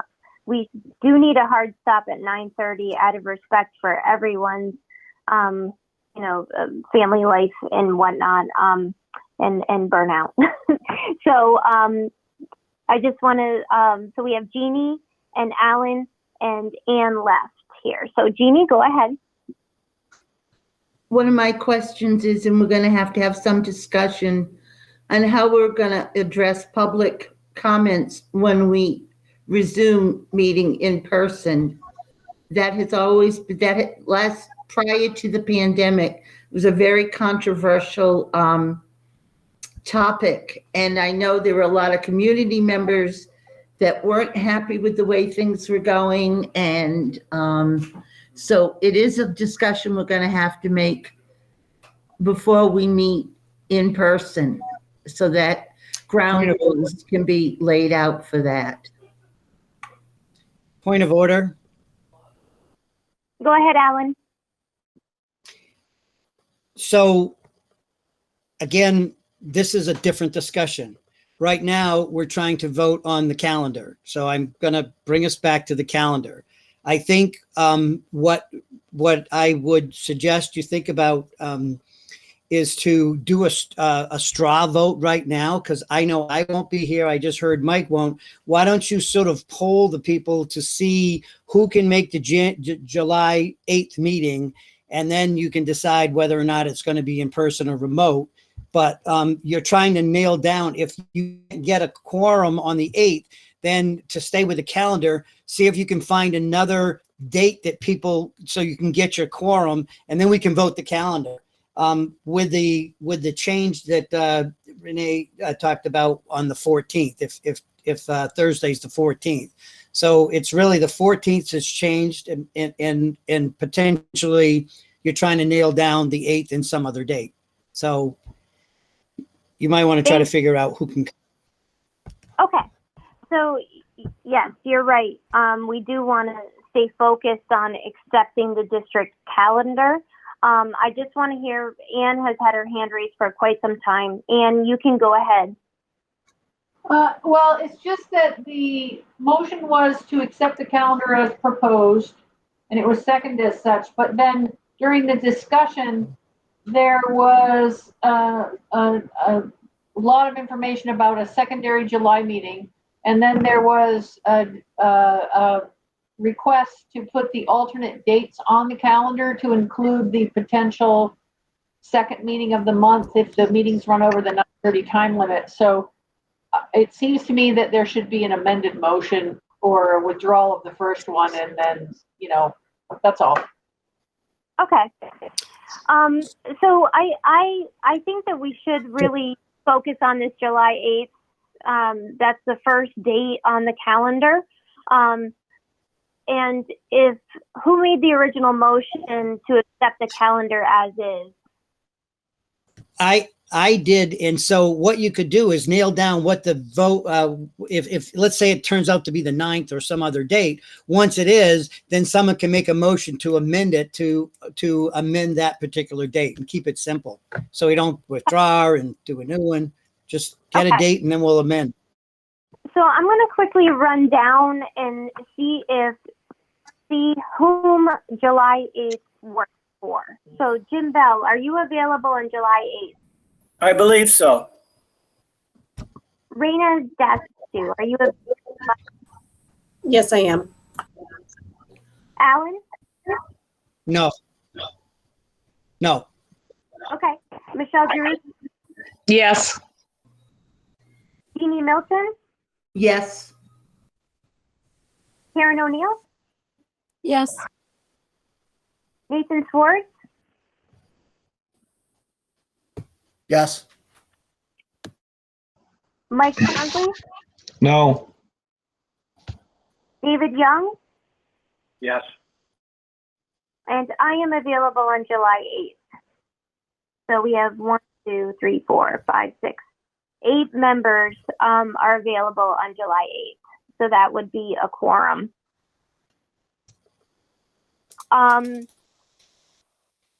So I think that your original motion can stand, Alan, to accept the calendar as is, and we did have a second on that. With one change? Okay. Yes, with the amendment, with the change that it should be the 14th if that's Thursday. Renee had said April meeting. Right. Yeah. That was just a typo. Yep. Okay. Jeannie's hand is raised.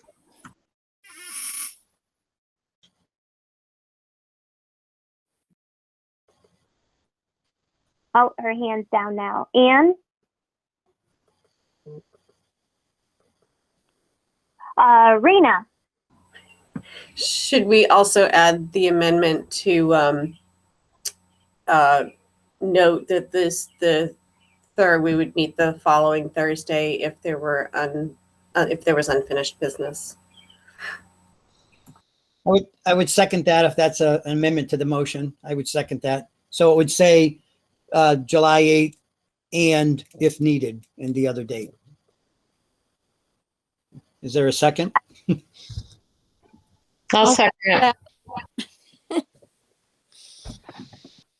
Could you consider it a friendly amendment and save a couple roll call votes? Yeah. Yeah, let's do that. Yes. Mm-hmm. Okay. So if there's no further, Jeannie has her hand raised. Go ahead, Jeannie. It wouldn't be just the July 8th meeting that we would reconvene a week later. It's all the meetings. All of them. Yep. All of the meetings, if we by 9:30 have not completed the agenda, we will reconvene a week later to complete that month's agenda. Yes. Correct. Mm-hmm. Yep. Okay. So if there's no further discussion, we will take a vote. Alan, if you don't mind reading the the motion just one more time in its entirety. Okay, I move that we approve the Pioneer Valley Regional School District calendar meeting schedule 2021-22 with the additional column added that shows the date of the following Thursday, if necessary, and the April 14th date, and the addition of whatever date you need to add if Tanya is intending to have something earlier than the 15th. And you could have the latitude to pick a date.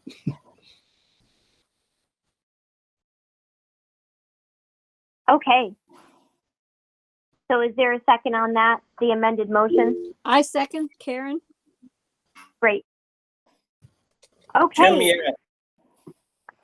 Wait a minute, no, that was kind of like a friendly amendment, and All right. already seconded by Raina. Okay, thank you. And Julie, you might want to consider having a little star at the bottom that says meetings will adjourn at 9:30 if this is going to be published, so people know. Yes, that I noticed that Joanne had been including in that, that it would be continued to the next week if it was after 9:30 p.m. So I'll make sure that she continues to do so. Claire, you certainly can ask a question. You can go ahead. So I'm sorry, it's really dark right now, but in my house, but the question I was going to ask is, I didn't really see what the governor's amendment was to, the remote meetings. Is it that you can have them either in person or remote? Or can there be a combination of those people who want to be in person and those who want to be remote? David is up to date with it more than I am. So David, could you give an update? Yeah, it's door number 3. It can be hybrid meetings. It can be in person, but the requirement to have a quorum in the room is removed. It doesn't say you can't have a quorum in the room. Okay. But you don't have to. So the meeting, it would also depend on how it was noticed. I mean, I believe that a board could say, we're done with this. And this is how we're going to notice it. The best thing to do is stream it or record it, rebroadcast it. But pretty much all of the above is possible, but and under this different authority. Okay. Thank you. If you have a copy of it, can you just email it to me? I don't even know where to really find it. You know what? I will get a copy of the new order and send it out as well. Thank you. Yep. Thank you. You got it, Julie. Okay. Thanks. Michelle. Well, as we're talking about this, we just have to make sure that Tyler is on board to do remote as when we get back in person. Mm-hmm. He's going to be available to allow people to do remote. Yeah. Because honestly, if there's a snowstorm in January, I might do remote. Yeah. Yeah. Instead of going from Leiden. Absolutely. Mm-hmm. Yeah, thank you for that. That's true. I think that's the shortest commute. Go ahead, David. I believe that it would be allowed that, in that exigent circumstance that we just held the meeting online, recorded it, and rebroadcast it. So I just hope that, we'll make every effort to be as transparent, in whatever way people want to partake. Live, watch later, etc. I agree. Yes, thank you. So we do have the motion, the amended motion, along with the second. So if there's no further discussion, Jim Bell, you can take away the roll call here. Or sorry, the vote. Yes. All right. Raina Dasty-Northfield, yes. Alan Genovese Warwick, yes. Michelle Jeruso Leiden, yes. Jeannie Milton Bernardston, yes. Karen O'Neill Leiden, yes. Nathan Swartz, Warwick, yes. Mike Townsley, Bernardston, yes. David? Guess why he comes after. So David said yes, right? Yes. Okay. Yes. And Julie Burke Northfield, yes. All right. So Excellent. Julie, is that in person? Yeah. Julie, is that in person? United, that'll be in person, correct or no? So, you know, that was also part of the discussion that we needed to have. Why don't I'm not quite sure how to handle this. We would need to come to a decision as to, like David was just mentioning, if we want to only meet in person, if we want to continue with remote meetings until April 22, or if we want to allow for a mixture of both. Learning that there does not need to be a quorum for in-person really does kind of, you know, add an interesting twist to this. Lots of hands are raised. Again, I want to be mindful that it's 9:10. Karen, go ahead. Okay, mine was on another topic, but I just want to let you know that I need 3 minutes at the end for sort of a memorial remembrance of a former member of our community. Thank you. Thanks, Karen. Please remind me if need be. I see Mike's hand is raised. So I think the way I understand it is we can do the in-person meetings, and anybody that wants to participate remotely can. I think that's how I think it should be worded, because it gives the public the option to be there in person, and then anybody that can't make it in person that's on the committee can come remotely. And that way it provides the opportunity for the public to be there to see us. A lot of these people haven't even met their new members yet. And I think that's key to having a good relationship with the community, because, you know, you get the meet and greet before and after the meetings, and that has a lot to do with learning your community and what they want. I think that would go a long way in opening up the lines of communications after the last 13 months of what we've been through. Yeah, thanks, Mike. Jeannie. Can it be worked out so that with Tyler, that if we are meeting in person, that people who want to meet remotely can join us? I thought that was one of the questions we had for Tyler. Yeah, I did have a conversation with Tyler this afternoon. He is prepared to support us, you know, for the July meeting in person. And I did not address the simultaneous live streaming option, but I certainly know that if he's recording us, you know, it would be for certainly to be able to be streamed for a future meeting as well. So given what David said, I will find out if it's able to be simultaneously also still put on the Facebook Live page. Well, so thank you.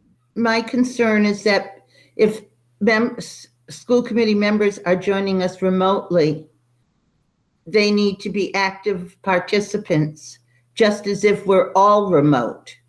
Yes, so you would absolutely have that option. Yep. I will get clarification on that. I have a lot of experience. All right. So, Michelle had her hand, Alan. Well, I think we've beaten this to death enough. That was my point earlier. Let's just do a hybrid. Those of us who can be in person, let's be in person. Do you need a motion? I'll make that motion. Let's do a hybrid and have Tyler be prepared. Okay. Yeah, I think we just need to clarify with Tyler first, just to make sure that that's a viable option. I really believe it is, because I've seen, but I just have to clarify with him first. David. I'm not sure how live a Facebook stream is in terms of what's the delay, but I know that the easy way to stream a meeting is to embed a YouTube feed into a page, and I would aspire that we be able to do that on the Pioneer website rather than refer people to one of the member towns'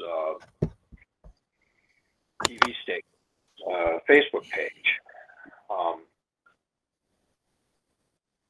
But YouTube streaming is the easiest thing there is, and it's not easy. We need a guy like Tyler to embed and and obviously this works as a way to store and so maybe not. I aspire that that folks wouldn't have to go from the Pioneer webpage to someplace else to watch a meeting, but do know that watching that meeting it's got a slight delay in it, so that anytime we've got participatory remote, it's happening in this Google Meet format that we use here at the school, or I'm more familiar with others like Zoom, and there's other stuff. And that's the only way that can be really real time. And so we've experienced that, where people who want to speak have to get into this conference. And I don't think there's really a way for us to do remote at our scale with our budget, much of any other way. So, but know that there's that limitation. And what Tyler's doing is reaching into this conference call and embedding a stream of it, someplace. And if I had the instructions, I might get it right every 10th time. So we do have Tyler from BNC TV. He's part of our meeting this evening as he is streaming it. So maybe he doesn't mind coming off of mute to just give us a little bit of guidance here as to, as far as I'm concerned, I'm certainly not the most technologically savvy person, certainly on the planet. But I do know if we meet in person, if I have my laptop with me, I can still ensure that there is a Google Meet option live on my computer while I am in attendance. And then I'm guessing that then that Google Meet can still be streamed to the public. So I'm not really concerned about members being able to attend in a hybrid way, because I will ensure while I'm at the meeting that I have this Google Meet option still available to them. And then I can turn around my screen or I can translate for them. So Tyler from BNC TV, do you mind coming off of mute? Is that something that is viable?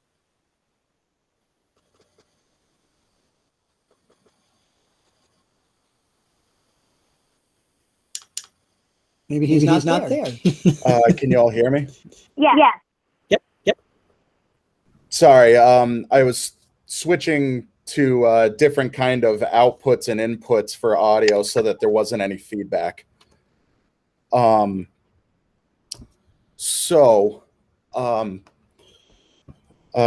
speaking as far as like, how do we do hybrid kind of stuff in person in the library? Is that correct? Yes. Okay.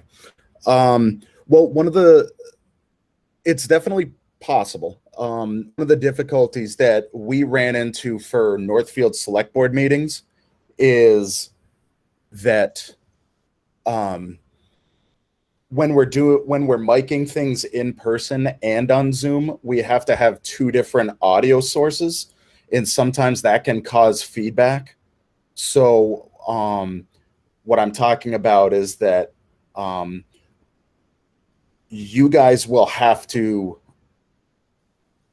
send your own audio source into Google Meet, because we can do what we do here for these meetings, which is like a screenshot of being in the meeting, and that's for the recording, as far as like at home and whatnot, which as David said, there is like a 15-20 second delay. But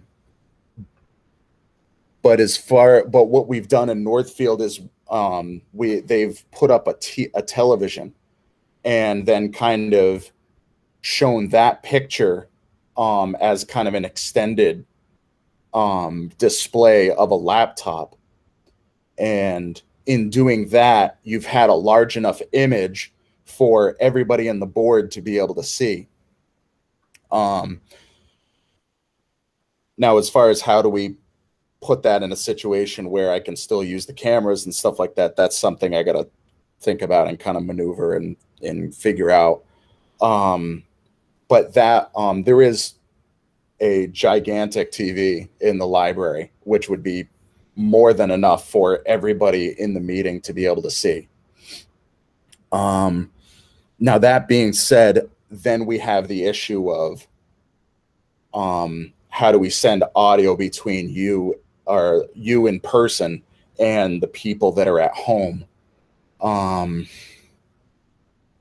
That's a difficult one to figure out, but I think that we can figure it out. Just going to take some time, but I do feel confident that we can have, between me and in the next few days, maybe with Tyler Pless before he heads out, we can figure out some way to have both. But I think that we can get that together. Just the difficulty is trying to avoid feedback. If you guys have ever been in a meeting and you've noticed that two people in the same room have their mics on in a Google Meet, you notice it starts having a weird echo. That's the thing we want to avoid. All right. Thank you so much, Tyler. So it sounds like it certainly is possible. It would just take, some finagling here. Alan, go ahead. Julie? Yeah. So I hope that can happen. Is it possible, or could we have the committee, and I'm glad you're meeting in person, I'll participate remotely. Could we put a plaque together, order a plaque and recognize Tanya, where people are in person and for her service, for both the public to see and recognize her, as well as the school committee?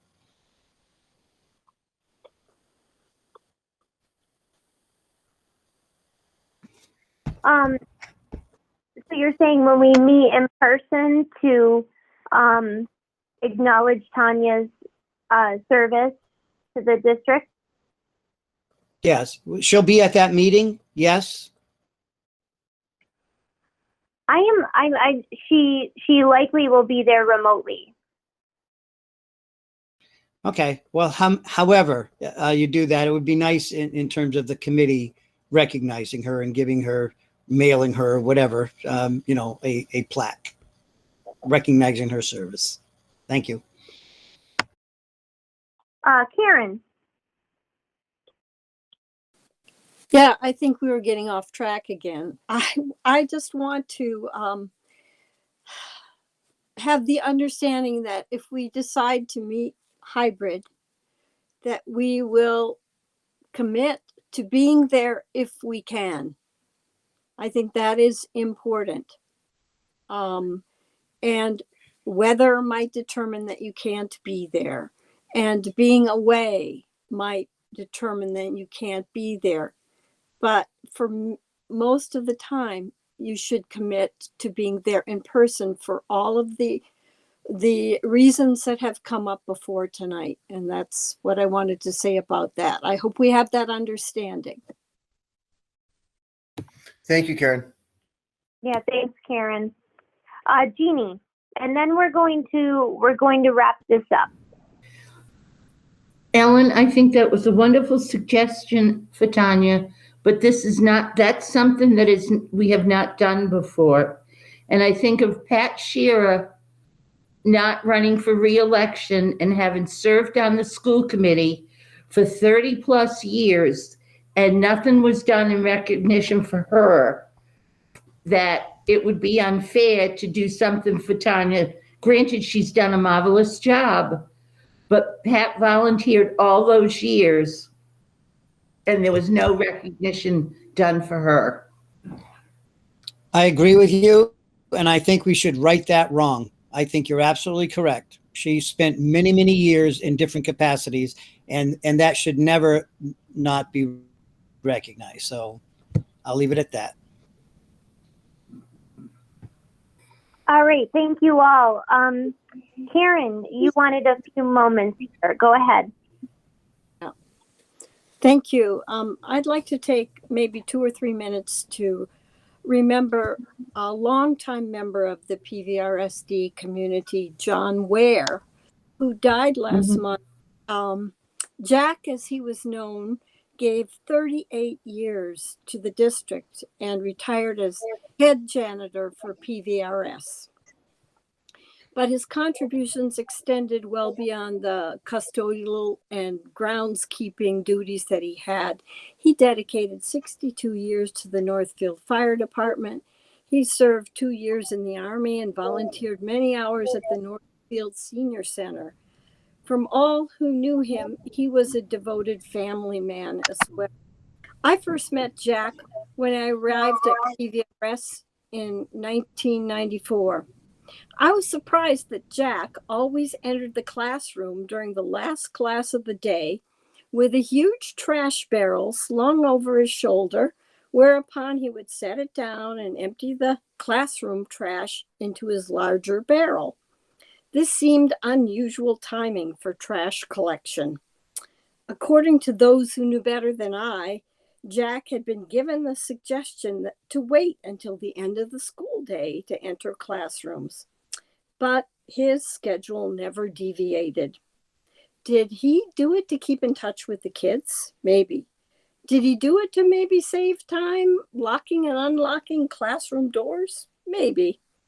But eventually I began to feel and to believe that he was keeping an eye on us teachers, making sure we were good enough for Pioneer. And dear Jack, we miss you, and we hope we passed the test. Thank you. Thanks, Karen. I've got a lot of Jack stories. So yeah. Anyone who knew him does. Yeah. Thanks. Thank you. That's really beautiful. It is. I love those personal stories, and we all have them. It's about educators and staff, truly from custodial all the way to the top. Everybody is a part of the team, such a vital member of the team. Thank you, Karen. Okay, so our next meeting will be on July 8th. The goal will be to be in person. We are going to work on also being able to provide a hybrid option where it will also be streamed through Google Meet and available to the public through the streaming format. So I will work with our team to do whatever it takes to make sure that happens. So for now, we will have a motion. I will entertain a motion to adjourn. So moved. Second. Second? Great. Hi, Claire. Oh, thanks. Good night. Good night. Good night. All right, Jim, take it away. I'll take it away. Everybody, take care. I guess that's a yes. Raina, yes. Alan Genovese, Warwick, yes. Michelle Geruso Leiden, yes. Jeannie Milton Burleson, yes. Karen O'Neill, Leiden, yes. Nathan Schwartz, I'm sorry, Nathan Schwartz, Warwick, yes. As long as we talk about getting the new finance director at the next meeting. Right, that should be our focus. If we need to have a meeting before that. So, Nathan. Mike sent me a message. His computer decided to update, but he said yes. All right, David. He may have left us already. Yeah. And you, yes. All right, everyone. Karen, can you hold on for a minute? Karen, can you hold on for a minute? I have something to ask you. Yeah, of course. Thank you, everyone. Have a good night. Bye-bye. Bye-bye.